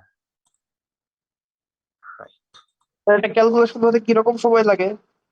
লম্বা সময় লাগবে। কম্পিউটারের কনফিগারেশন যে কম্পাউন্ডে অ্যাটমের সংখ্যা, যেমন এটা এখানে অনেক অ্যাটম আছে, হ্যাঁ, সেই অনুযায়ী লম্বা সময় লাগবে আর কি, অনেক সময় লেগে যায়। এখানে ভালো কম্পিউটার কনফিগারেশন থাকলে পরে অল্প সময়ের মধ্যে আমরা করতে পারবো আর কি। তো এই জায়গার মধ্যে আমরা যেটা দেখতে পারবো সেটা হচ্ছে ভাইব্রেশন। এই দেখেন আইআরএ, যেটা আমরা থিওরিটিক্যালি পড়েছিলাম যে বিভিন্ন প্রকার ভাইব্রেশন থাকে, সেই ভাইব্রেশন গুলো আমরা এখান থেকে দেখতে পাই। ফ্রিকোয়েন্সি যেটাকে বলি, হ্যাঁ, আমরা যে আইআর থেকে আপনারা যারা জানছেন যে আইআর স্পেকট্রোস্কোপি যারা পড়েছেন তাদের ভিতরে জানবেন যে এখানে আছে স্ট্রেসিং, বেন্ডিং, রকিং, ওয়াগিং, বিভিন্ন প্রকার ইয়ে আছে, সেই জিনিসগুলো আমরা এখান থেকে দেখতে পারি।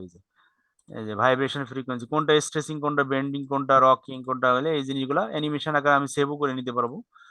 যে কম্পাউন্ড যদি কোথাও আপনারা অ্যানিমেট করতে চান তখন সেই সেভ করে দেখতে পারবেন আর কি। তো এইগুলো আমরা এখান থেকে জাস্ট দেখতে পারি যে কিভাবে কি কাজগুলো হচ্ছে এখানে, অ্যানিমেশনটা কেমন হচ্ছে। অ্যানিমেশন তো আমাদের এখানে দেখাবো না, আমরা এখানে দেখার যেটা প্রয়োজন সেটা হচ্ছে আমার স্পেকট্রামটা আমি দেখবো যে আসলে স্পেকট্রামটা এখানে আসছে কিনা, দেখি আমার স্পেকট্রাম আসছে কিনা। হ্যাঁ, এই কম্পাউন্ড আমি দিয়েছিলাম, এখন কি করছে কম্পাউন্ড অনুযায়ী সে আমাকে এক আয়ের একটা স্পেকট্রাম তৈরি করে দিচ্ছে। আমরা বিভিন্ন পেপারে এই আয়ার স্পেকট্রাম গুলো এখানে ব্যবহার করতে পারবো। এই কম্পাউন্ডের আয়ারটা ক্যালকুলেশন করে, যেটা আমি যে দেখলাম যে বেনজিন দিয়ে দেখেছিলাম, জাস্ট এটা বড় কম্পাউন্ড, এই জন্য আয়ার ক্যালকুলেশন করে দিচ্ছি। তো এই প্লটে যাওয়ার পরে, এই প্লটে যাওয়ার সেভ ডাটা আকারে অর্থাৎ সেভ পিকচার আকারে আপনি সেভ করতে পারবেন। এটা প্রপার্টিসে যায় আমরা এটা আয়ারের বিভিন্ন কিছু চেঞ্জ করে এখানে দিতে পারবো। এই যে আয়ারে আমরা সাধারণত ইনভার্স অ্যাক্সিসে আমরা আয়ারটা দেই, নিচের দিকে যে ইনভার্টেসে উল্টা করে এরকম করে সাধারণত আয়ারের পিক গুলা দেওয়া হয়। তো এই জায়গার মধ্যে আয়ারের পিক গুলো আমরা এভাবে করে দিতে পারি, চেঞ্জ করে দিতে। ফিক্সড রেঞ্জ যদি দিতে চাই তাহলে স্কেলিং যেটা, যেমন 500 থেকে এটা 500 থেকে 35-এর মাঝখানে আছে, আমি যদি দেখে 4000 পর্যন্ত আসতে পারে, এটা আমরা এখানে 4000 দিলে পরে সেই 4000 দিয়ে ওকে দিলাম, তো 4000 স্কেল দেখাবে। তো আয়ারের সাধারণত আমরা জানি যে স্কেলিংটা 0 থেকে 4000 পর্যন্ত থাকে সাধারণত, কখনো কখনো মাইনাসে চলে যায়। তো সেটা সেই স্কেল গুলো আমরা এখান থেকে ঠিক করে নিতে পারবো আর কি। এই যে স্কেলিং ঠিক করলাম আর কি। এরপর এখান থেকে আপনি যে আরো অনেক কাজগুলো করতে পারেন। টাইটেল যেটা আছে এটা সব ঠিক করতে পারেন। অ্যাপিয়ারেন্স মানে আপনি ভাইব্রেশনের যে পিক গুলো আছে সেগুলোর কালার গুলো চেঞ্জ করতে পারবেন। আমি যে মনে করেন এখানে অন্য একটা কালার দিয়ে দিলাম, পিকের কালার গুলা দিয়ে ওকে দিলে পরে ভিন্ন ভিন্ন কালার গুলো তৈরি হতে পারে এই যে যেগুলোর মধ্যে দিয়ে। আমাদের এখানে যেটা জানার বিষয় সেটা হচ্ছে আমরা ক্যালকুলেশনে যাওয়ার পরে অ্যানিমেশনটা স্টপ করে দিই। আমি এখান থেকে কিছু ফাইলে আমার যেটা প্রয়োজন সেই জিনিসটা আমি একটু ক্যালকুলেশন করি। সেটার মধ্যে আমি বলেছিলাম যে এখানে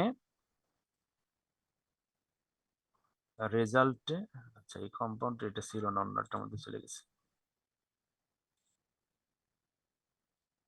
ভাইব্রেশন কি স্যার সব কম্পাউন্ডের ক্ষেত্রেই রেজাল্টে দেখাবে নাকি স্যার নাও দেখাতে পারে? হ্যাঁ, কোশ্চেনটা একবার করবেন। স্যার ভাইব্রেশন কি স্যার সব কম্পাউন্ডের ক্ষেত্রেই দেখাবে?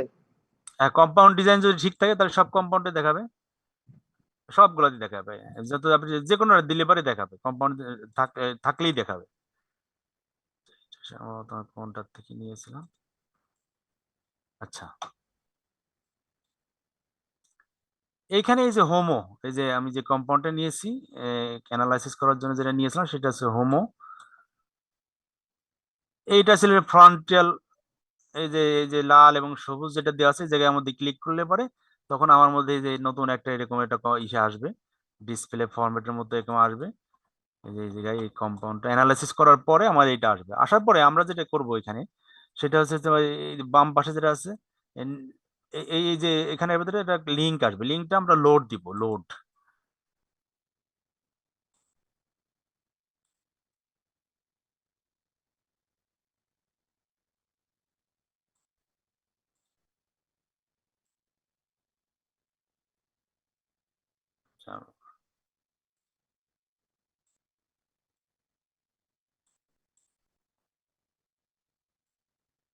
আচ্ছা, আমার এই ক্যালকুলেশনটা কমপ্লিট হয়নি যার কারণে লোড হচ্ছে না। তো এইখান থেকে যেটা করা হয় সেটা হলো যে ওই যে হোমোলোমোর যে গ্যাপটা আমরা করছি সেম ভাবে এই চিত্র থেকে ওই গ্যাপটা আমরা এখানে জাস্ট এখানে ক্লিক করলে পরে হোমো আর লোমো এখানে অপশন আসবে, অপশন আসলে পরে ওই হোমোলোমোর থেকে আমরা গ্যাপটা বের করব। গ্যাপ বের করার পরে যে এখান থেকে যেভাবে বের করছি এই সফটওয়্যার থেকে যেমন বের করছিলাম আমরা যে এখান দিয়ে জাস্ট একই রকম ওখান থেকে হোমোলোমো একটা ভ্যালু আসবে, সেই ভ্যালুগুলো দিয়ে আমরা আমাদের ওই যে ডিএফটি ক্যালকুলেশন গুলা একই প্রসেসে আমরা এই যে পদ্ধতিগুলো করে এরপর আমরা লিটারেচারের জন্য আমরা লিখতে পারবো। এইটা ছিল মূলত হচ্ছে ওই আমাদের ডিএফটি ক্যালকুলেশনের যে প্রসেস এতটুকু পর্যন্ত, যে কিভাবে আমরা ডেনসিটি ফাংশনাল থিওরি থেকে কোনো একটা ডাটাবেস বা কোনো কম্পাউন্ড অ্যানালগ তৈরি করে বেস্ট ড্রাগ কোনটা হইতে পারে এবং তা কোনো স্পেসিফিক ডিজিজ এবং টার্গেটের জন্য কোনটাকে আমরা সিলেক্ট করতে পারি সেই জিনিসগুলাই এই ডেনসিটি ফাংশনাল থিওরির মাধ্যমে আমরা বের করতে পারি। এটাই ছিল মোটামুটি ডেনসিটি ফাংশনাল থিওরি সম্পর্কে এতটুকু পরিমাণ। এরপর জাস্ট একটু ড্রকিং সম্পর্কে দেখাই আমরা ক্লাস শেষ করবো আর কি। এই ডেনসিটি ফাংশনাল থিওরি সম্পর্কে যদি কারো কোনো কোশ্চেন থাকে সেটা বলতে পারে। কারো কোনো কোশ্চেন আছে ডেনসিটি ফাংশনাল থিওরি অনুযায়ী?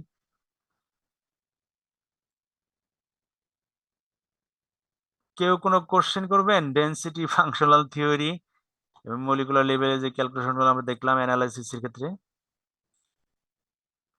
ওকে, আচ্ছা ঠিক আছে। এখন আমরা যাব হচ্ছে যে এটা এই যে কম্পাউন্ড গুলোর মধ্যে থেকে বেস্ট পাইলাম যেগুলা, যদি 1 লক্ষ থেকে আমি 10টা কম্পাউন্ড পাই তাহলে 10টাকে আমি আমার ড্রাগ টার্গেট হিসেবে কোন একটা প্রোটিনের সাথে ডকিং করাতে চাই, যে আসলে কোনটা এই যে স্ক্রিনিং করে এতগুলো কম্পাউন্ড থেকে বেস্ট যেটা পেলাম সেটা দিয়ে আমরা একটু ডকিং করে দেখাতে চাই যে ডকিংটা কিভাবে করা হয়। তো সেটার জন্য আমাদের অনেকগুলো সফটওয়্যার আছে, তার মধ্যে সবচেয়ে বেশি ব্যবহার করা হয় সেটা হচ্ছে পাইরেক্স সফটওয়্যার।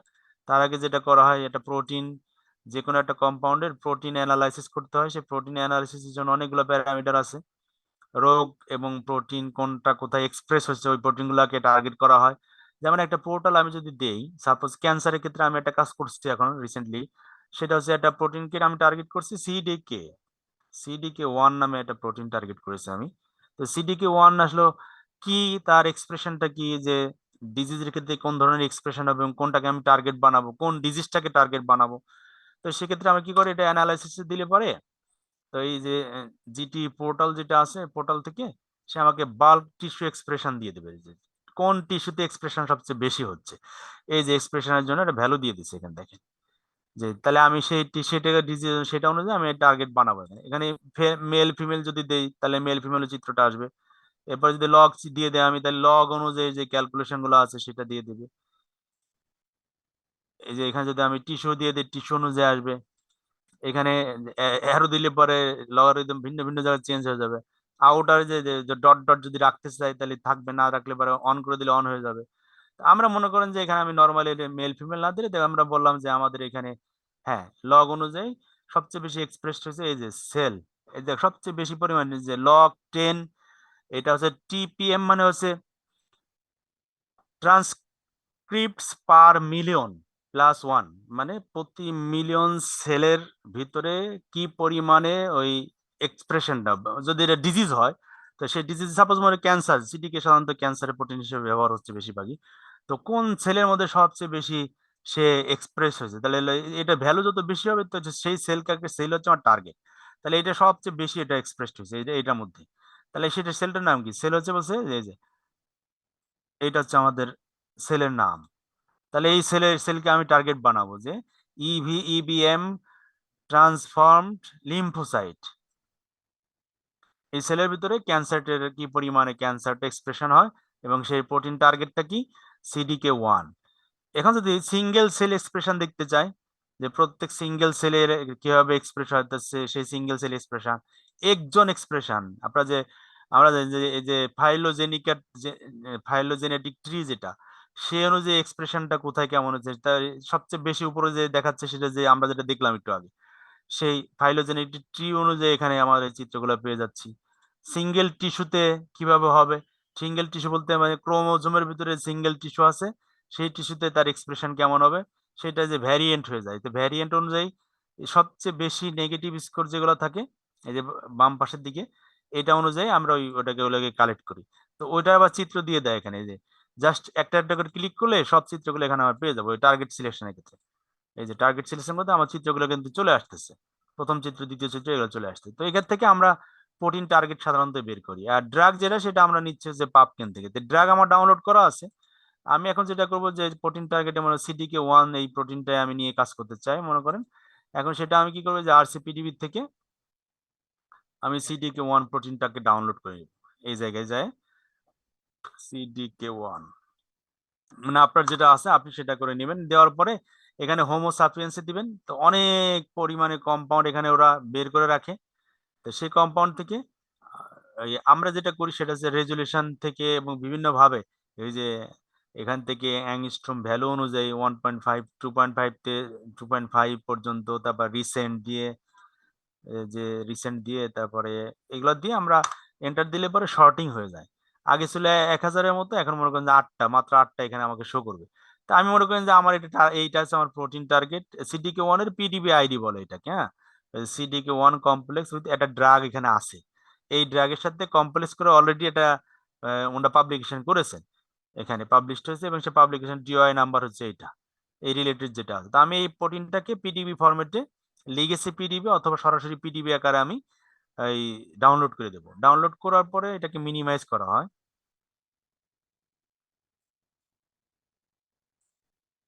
সেভ করলাম, সেভ হয়ে গেল। আর ড্রাগ আমার আগে আছে। এখন এটাকে ক্লিন করতে হয়। এই কম্পাউন্ড আমি ক্লিন করতে জন্য পাইমল নামে একটা সফটওয়্যার আছে, ওটার মধ্যে দেওয়ার পর এটা ক্লিন করা হয়, অথবা ডিসকভারি স্টুডিও নামে যে সফটওয়্যারটা আছে ওটার মাধ্যমে এটা ক্লিন করা হয়। তা আমি সরাসরি একটু দেখতে চাই যে আসলে যে এই এই যেটা আছে কমপ্লেক্স এটার সাথে আর একটা ড্রাগ বাইন্ডিং করে দিতে চাই, যেহেতু একটা আছে কম্পাউন্ড আগে আর সাথে একটা কম্পাউন্ড আমি এটা বাইন্ড করে একটু দেখি যে এটা হয় কিনা। তো এখানে যেটা যে ডকিং এর জন্য যেটা করা হয়, মলিকুলার ডকিং এর জন্য পাইরেক্স সফটওয়্যারটার মাধ্যমে লোড মলিকুল দিতে হবে।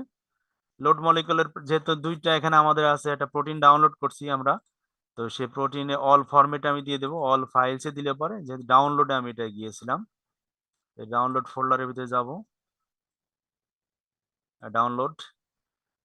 ডাউনলোডের ভিতরে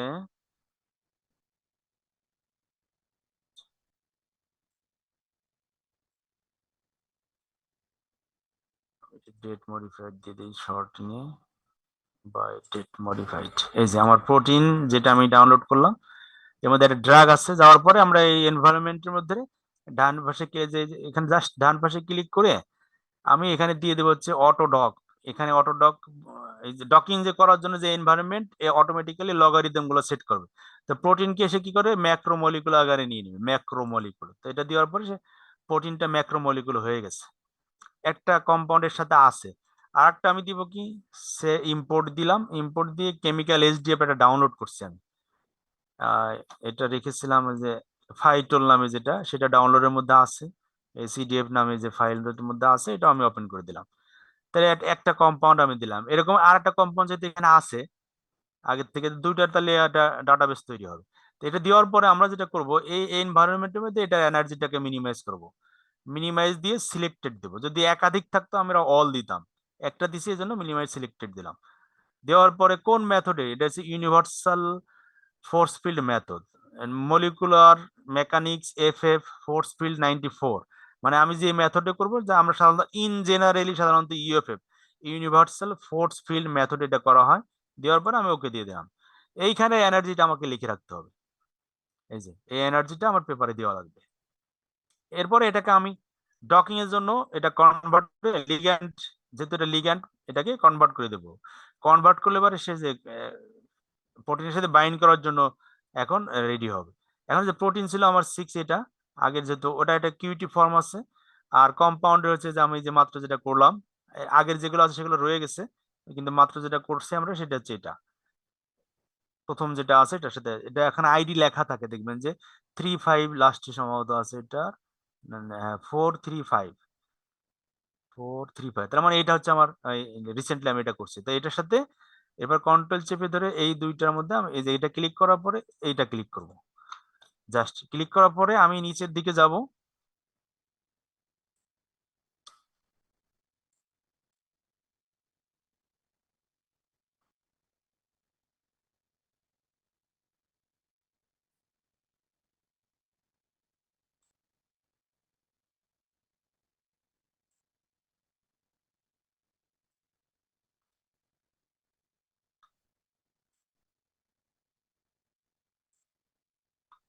এবার ভিনা উইজার্ডে যাব। ভিনা উইজার্ডে যাওয়ার পরে এই যে ভিনা উইজার্ড, উইজার্ডের পরে অটোডক যদি আমি দেখি এখানে আমার সিলেক্ট করা আছে কিনা, এখানে সিলেকশন করার ক্ষেত্রে আবার সিলেক্ট মলিকুল এখান থেকে করতে পারি আমরা, যে লিগ্যান্ড সিলেক্ট হয়েছে, অ্যাড ম্যাক্রোমলিকুল আছে কিনা, লিগ্যান্ডের ভিতরে বলছে যে পাইরেক্সে ম্যাক্রোমলিকুল, যে এটা সিলেক্ট হয়েছে, আবার একটা লিগ্যান্ড সিলেক্টেড, তাহলে এখানে লেখা আছে, কিন্তু সিলেক্ট না হলে পরে এখানে কিছু থাকবে না। তখন আবার এই যে add molecule add ligand, add macro দিলে পরে প্রোটিন সিলেক্ট করতে হবে এখান থেকে, আবার অ্যাড লিগ্যান্ড দিলে পরে লিগ্যান্ড। তো আমার দুইটা সিলেক্ট যেহেতু আমি করে নিয়েছি কন্ট্রোল দিয়ে, এরপর আমি ফরওয়ার্ড দিব। এটা ফরওয়ার্ড দেওয়ার পরে একটা বক্স দেবে, এটাকে গ্রিড বক্স বলা হয়। এটাকে আমি আগে ম্যাক্সিমাইজ করে নিব, ম্যাক্সিমাইজ করে এরপর আস্তে আস্তে কমাইবো, যে ভ্যালু গুলো আস্তে আস্তে কমা দিতে হবে। এটা যে যে সবচেয়ে মিনিমাম যে ভ্যালু আছে সেটার মধ্যে আমরা রাখার চেষ্টা করবো। তো এটা কমাই কমাই দিয়ে জাস্ট এই যে ঘোরানো যাবে এরকম করে দিয়ে, যেন কোনো মানে কোনো এলাকা যেন বাদ না পড়ে। এইটাকে বলে ব্লাইন্ড ডকিং। মানে আমি কোনো মানে দেই নাই, যে কোনো বাইন্ডিং সাইডকে আমি ফিক্সড করে দেই নাই। যদি বাইন্ডিং সাইডকে ফিক্সড করে দেই কোনো জায়গায়, তো সেটাকে বলা হয় রিজিড ডকিং। এই ডকিং এর জন্য আমি দিয়ে এরপরে ফরওয়ার্ড দিয়ে দেবো। ফরওয়ার্ড দিলে পরে সে যে তার ডকিং এর কার্যক্রম সে শুরু করলো এখানে।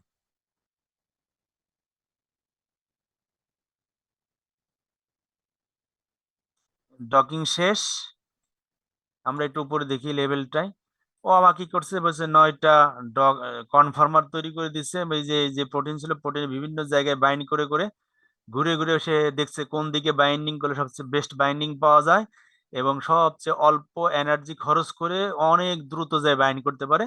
এই রকমের সে কি করছে, কম্পিটিটিভ 9টা অ্যানালগ কনফার্মার সে অটোমেটিক আমাকে তৈরি করে দিচ্ছে।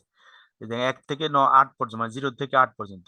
তো সবচেয়ে কম এনার্জি এবং সবচেয়ে RMSD, রিলেটিভ মিন স্ট্যান্ডার্ড ডেভিয়েশন এনার্জি ক্ষেত্রে 0, অর্থাৎ 0 এনার্জি ব্যবহার করে যেটা দ্রুত যায় বাইন্ড করছে, সবচেয়ে দ্রুত যায় প্রোটিনের সাথে বাইন্ড করছে, সেটা হচ্ছে ফার্স্ট। এই যে এইটা আছে কনফার্মার, এটা হচ্ছে বাইন্ডিং অ্যাফিনিটি সবচেয়ে কম, -6.3।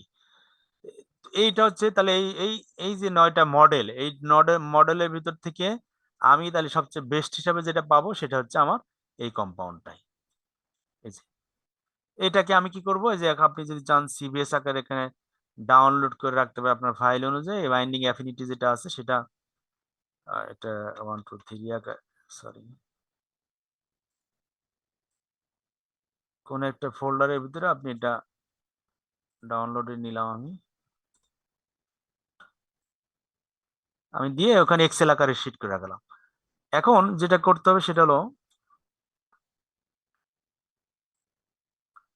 এটাকে আমি ফাইলে যাব, এক্সপোর্ট মলিকুল করে ব্রাউজে যাব। ব্রাউজে যাওয়ার ডাউনলোড ফোল্ডার বা যে কোনো ফোল্ডারের ভিতরে আপনি যেটা তৈরি করে রাখবেন, আপনার পাইরেক্সে যে একটা ফাইল তৈরি করে, যে পাইরেক্সে কম্পাউন্ডের যে ফাইল, এটার জন্য আমি একটা ফোল্ডার তৈরি করলাম। নিউ ফোল্ডারের ভিতরে মানে লিখে রাখলাম যে আমার কমপ্লেক্স, COMPLEX কমপ্লেক্স লিখে ওইটার ভিতরে আমি সেভ করে রাখলাম। যেহেতু এটা কম্বাইন করছি আমি, ওপেন দিয়ে দিলাম, ফিনিশ। ওকে, তাহলে কিন্তু আমার কাজ শেষ। কাজ শেষ হওয়ার পরে এখন আমরা যেটা করব, এই যে এই ভ্যালু যেটা আছে, যে কয়েকটা ভ্যালু, যে যে ভ্যালু গুলা এটাতে একটার জন্য দেখাচ্ছে, 2টা 3টা 4টা 5টা 100টা একসাথে আপনি এটা করতে পারবেন। সেটা কিভাবে করতে হয় সেটার জন্য জাস্ট একবার সিম্পল প্রসেস আমি এখানে দেখাই দিই। যে আমার প্রোটিন ফিক্সড, আপনারা যদি কোনো আগের থেকে ডাউনলোড করা অথবা ডিজাইন করা ওই পিডিবি ফরম্যাটে কোনো, আমরা যে কেম ডট থেকে পিডিবি ফরম্যাটে কিন্তু যে ড্রাগগুলো সেভ করছিলাম, যদি অ্যানালগ তৈরি করি, জাস্ট এখানে ক্লিক করবেন, করার পরে সাথে সাথে ওই ফোল্ডারে যে ওখান থেকে আমি ড্রাগটার সাথে নিয়ে নিব। ডাউনলোডে গেলাম, ডাউনলোডের ভিতরে অল ফাইল দিয়ে দিবেন। আপনার যদি কোনো দেওয়া থাকে, কোনো কমপ্লেক্স দেওয়া থাকে ডকুমেন্ট, মানে কোনো ড্রাগে ডাটাবেজ আগে থেকে করা থাকে, সেই ডাটাবেস থেকে আমি আমার ড্রাগগুলোকে নিয়ে নিতে পারবো। জাস্ট এখানে ক্লিক করে, যেহেতু আমি একটাই ছিল যখন আমার নেওয়া হয়নি আর কি, আমি একটা দিয়ে দেখাচ্ছি। আপনি বারবার এখানে ক্লিক করলে অটোমেটিক হয়ে চলে যাবে, ওইটাকে সিলেক্ট করে ওপেন দিবেন, অটোমেটিক এই ড্রাগগুলো এখানে অ্যাড হওয়া শুরু করবে।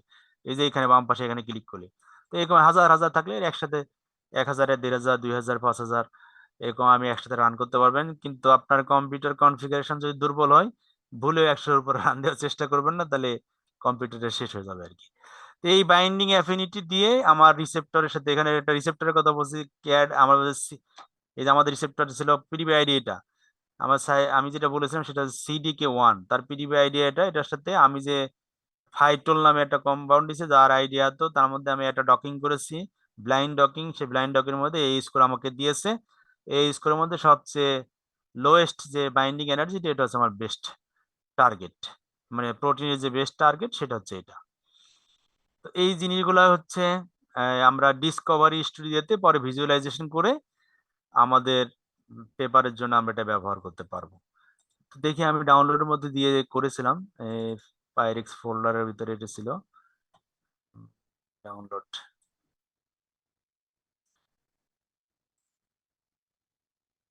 এই যে কমপ্লেক্স তৈরি করছে, জাস্ট এখানে এক্সট্রাক্ট হেয়ার দিলে পরে কয়েকটা ফাইল তৈরি হবে। তার মধ্যে ম্যাক্রোমলিকুল, যেটা এই ম্যাক্রোমলিকুলের ভিতরে আমার যে এগুলো আগে আমার করা, এটার ভিতরে আউটপুট, পিডিবি আউটপুট নামে এই যে একটা ফাইল তৈরি হয়েছে, এই জায়গার মধ্যে 9টা কনফার্মার আছে।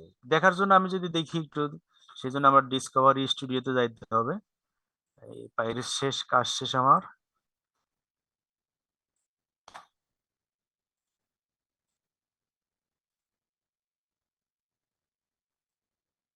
ডিসকভারি স্টুডিওতে যেটা, সেটা ভিজুয়ালাইজেশনটা করা হয় ডকিং গুলার এবং পোজ নেওয়া হয়। তো পিডিবিতে যেটা ছিল সেটাই আউটপুট ফাইল যেটা, সেটা যদি আমি এখানে ওপেন করি, আমার একটা করা আছে, আমি ওইটা দেখে আপনাদের। জাস্ট ফাইলে যাবেন, সরি এটা আগেরটা না, এটা না, এটা না। এই যে লোড কিভাবে দিবেন, ফাইলে যাওয়ার পরে ওপেন দিবেন, ওই যে কমপ্লেক্স যেটা আছে আপনার, এই জাস্ট কমপ্লেক্সটা এখানে দিয়ে ওপেন দিলে অটোমেটিক্যালি এখানে চলে আসবে। যেহেতু এটা আমার কমপ্লেক্স না, যার কারণে এটা কমপ্লেক্স আকারে আসে না। আমি কমপ্লেক্স একটা দিয়ে দেখাই আপনাদের, যেটা কমপ্লেক্স করা আছে, সেই কমপ্লেক্সটা সম্ভবত এটা ছিল আমার। হ্যাঁ, এই যে এখানে দেখেন, ডান পাশে ক্লিক করার পরে যে মাউস মুড নামে এটা আছে, মাউস মুডে যাবেন, এবার রোটেটে চলে যাবেন। যাওয়ার পরে যে আমি যে কমপ্লেক্সটা তৈরি করলাম একটু আগে, ওই কমপ্লেক্সের মধ্যে এরকম করে একটা ফাইল দেখাবে আপনাকে। এখানে আমি যদি এই যে এই অ্যারোতে ক্লিক করি, ক্লিক করার পরে দেখবেন যে আপনার যে মডেল 1 1 নাম্বার, 2 মডেল 2 3 4 5 6 7 8 9। আচ্ছা বলুন তো, এই যে কোন মডেলটা নিয়ে আমি এখন দেখবো যে সবচেয়ে বেস্ট, আমার সবচেয়ে কম বাইন্ডিং এনার্জিতে বাইন্ড করবে, কোনটা বলেন দেখি? সবার উপরে যেটা আছে এই যে এইটাই, এটা রেখে বাকি সব আমি উইথড্র করে দেবো, সব এই যে ডিলিট করে দিচ্ছি। উঠাই দিলে পরে একটা একটা করে কিন্তু চলে যাচ্ছে এখান থেকে। তার মানে বেস্ট যেটা সেটা আমার থাকতেছে, জাস্ট বক্সের মধ্যে ক্লিক করলে এইগুলা এই যে উঠে যাচ্ছে।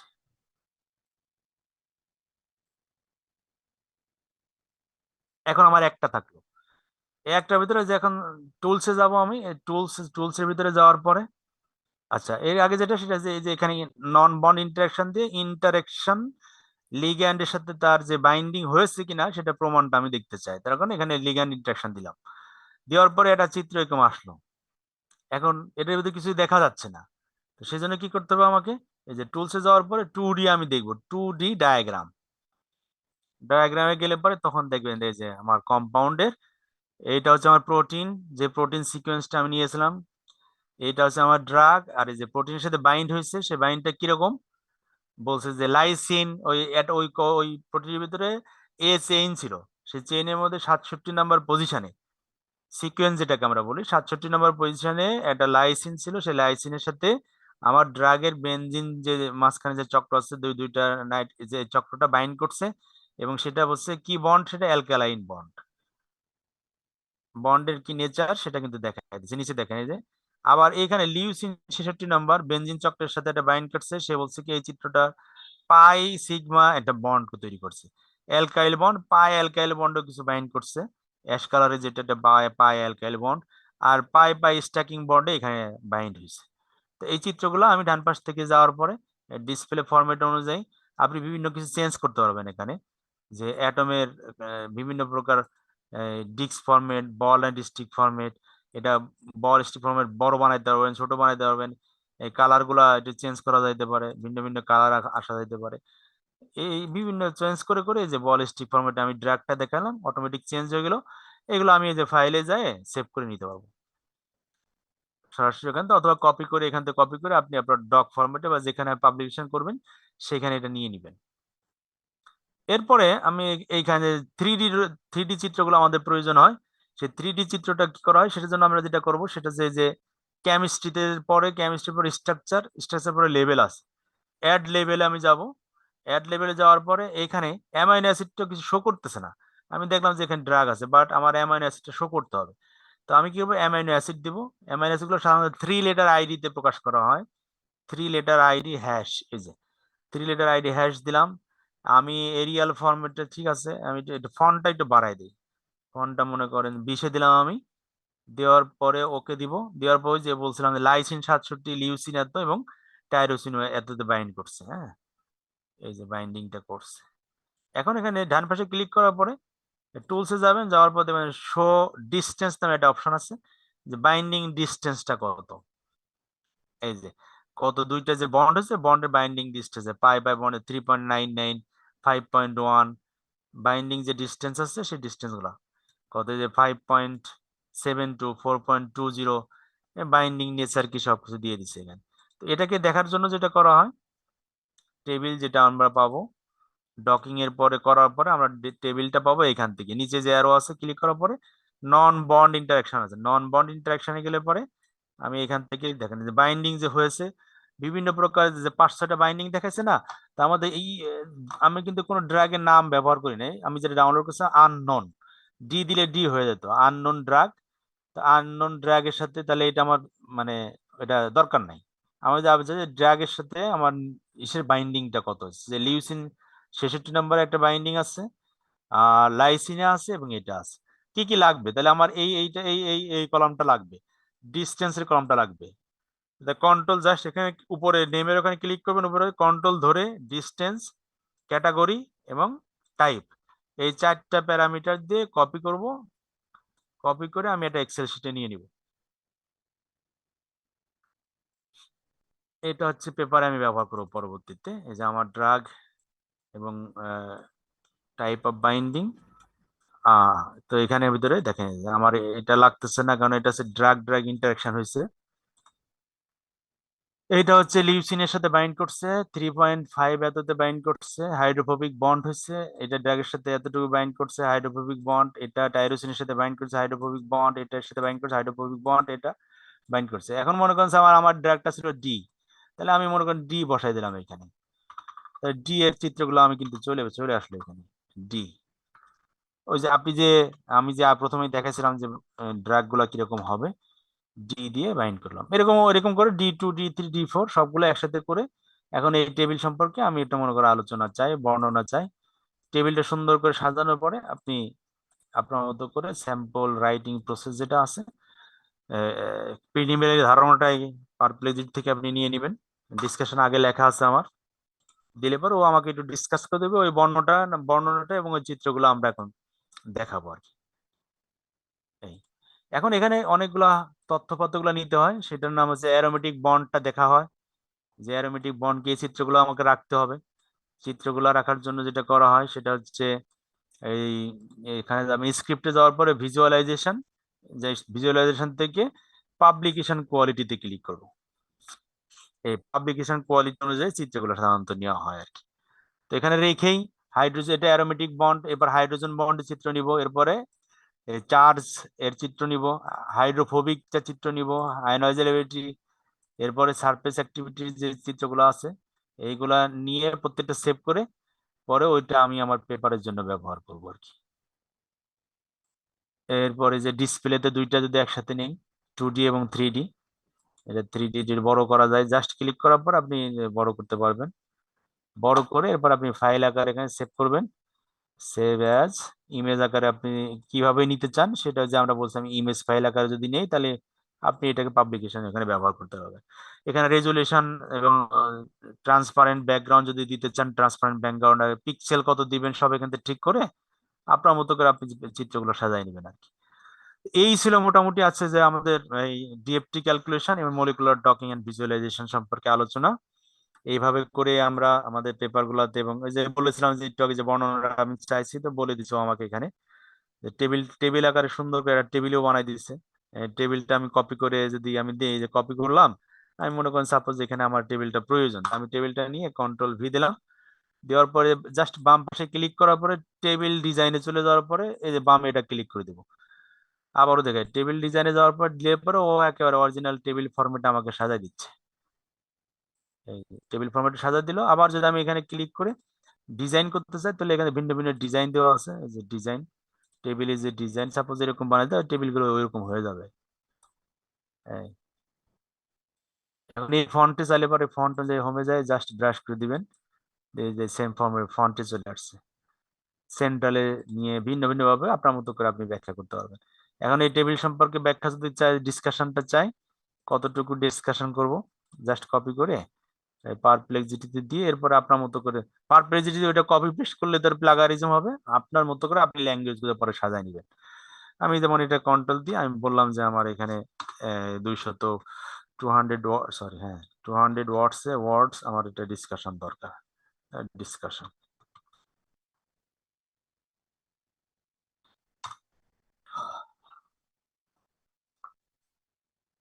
ও কি করে যত ডাটাবেজ আছে বিভিন্ন পেপার পত্রিকার যে ডাটাবেজ, যেমন এখান থেকে যে রেফারেন্সটা সে নিবে সে বলে দিছে যে এখানে ক্লিক করলে ওই রেফারেন্স অটোমেটিক চলে যাবে ওখান থেকে, ওই অনুযায়ী সেই বর্ণনাটা আমাদের করে দেবে। বিভিন্ন স্ট্যান্ডার্ডে যে NCBI তে পাবলিশড পেপার থেকে সে আমাকে দিয়েছে বর্ণনাটা।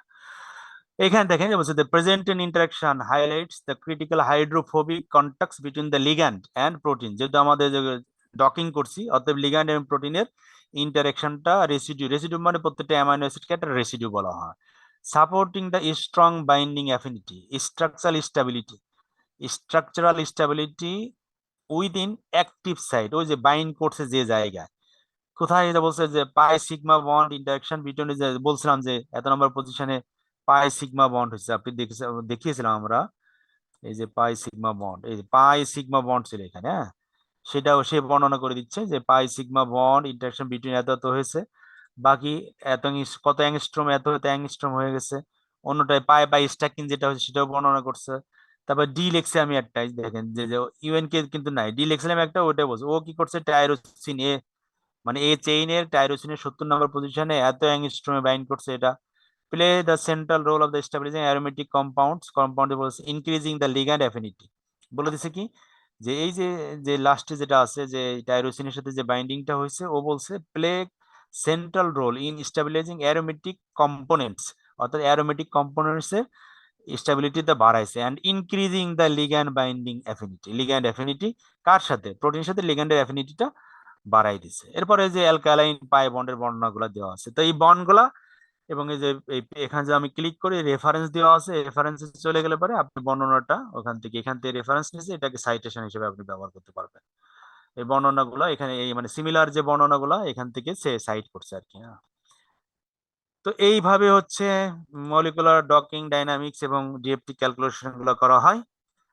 তো এখন হচ্ছে আপনাদের কোশ্চেন থেকে কোশ্চেন করেন, না হলে আমরা ক্লাসটা কাছে শেষ করবো আর কি। জি স্যার। স্যার ধন্যবাদ অনেক বেশি আপনাকে স্যার, এত সুন্দরভাবে আমাদের কিভাবে আসলে মনিটর ডকিং এবং বিষয়গুলো উপস্থাপন করেছেন। তো যারা আসলে এ পর্যন্ত ক্লাসে ছিলেন তাদেরকে অনেক ধন্যবাদ মনোযোগ দিয়ে ক্লাসটি করার জন্য। এবং এই সেশনের এই পর্যায়ে আমরা আমাদের প্রশ্ন উত্তর পর্বে চলে যাব। এবং যারা হচ্ছে এই সেশন সম্পর্কিত প্রশ্ন করতে চান তারা মাইক আনমিউট করে প্রশ্ন করতে পারেন, বা যারা কমেন্ট বক্সে লিখতে চান তারা লিখেন, আমরা সেই প্রশ্নগুলো স্যারের কাছে তুলে ধরবো। যারা কোশ্চেন করবেন তারা কোশ্চেন করতে পারেন মাইক আনমিউট করে।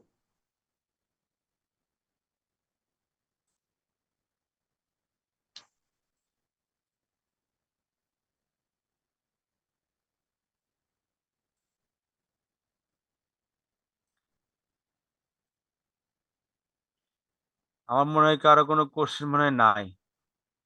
জি স্যার, তাই দেখতে পাচ্ছি।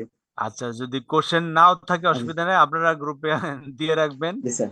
যে জি স্যার। আমাদের যে সে গ্রুপ আছে, গ্রুপে থাকলে আমরা জি স্যার। পরবর্তীতে কোশ্চেন অ্যান্সার গুলো গ্রুপ থেকে করতে পারবো। তো জি। সবাইকে অনেক অনেক ধন্যবাদ, আর যারা আপনারা কোঅর্ডিনেট করলেন আপনাদেরকে অনেক অনেক কৃতজ্ঞতা এবং ধন্যবাদ। আসসালামু আলাইকুম রহমতুল্লাহ। আসসালামু আলাইকুম স্যার। ওয়ালাইকুম আসসালাম রহমতুল্লাহ।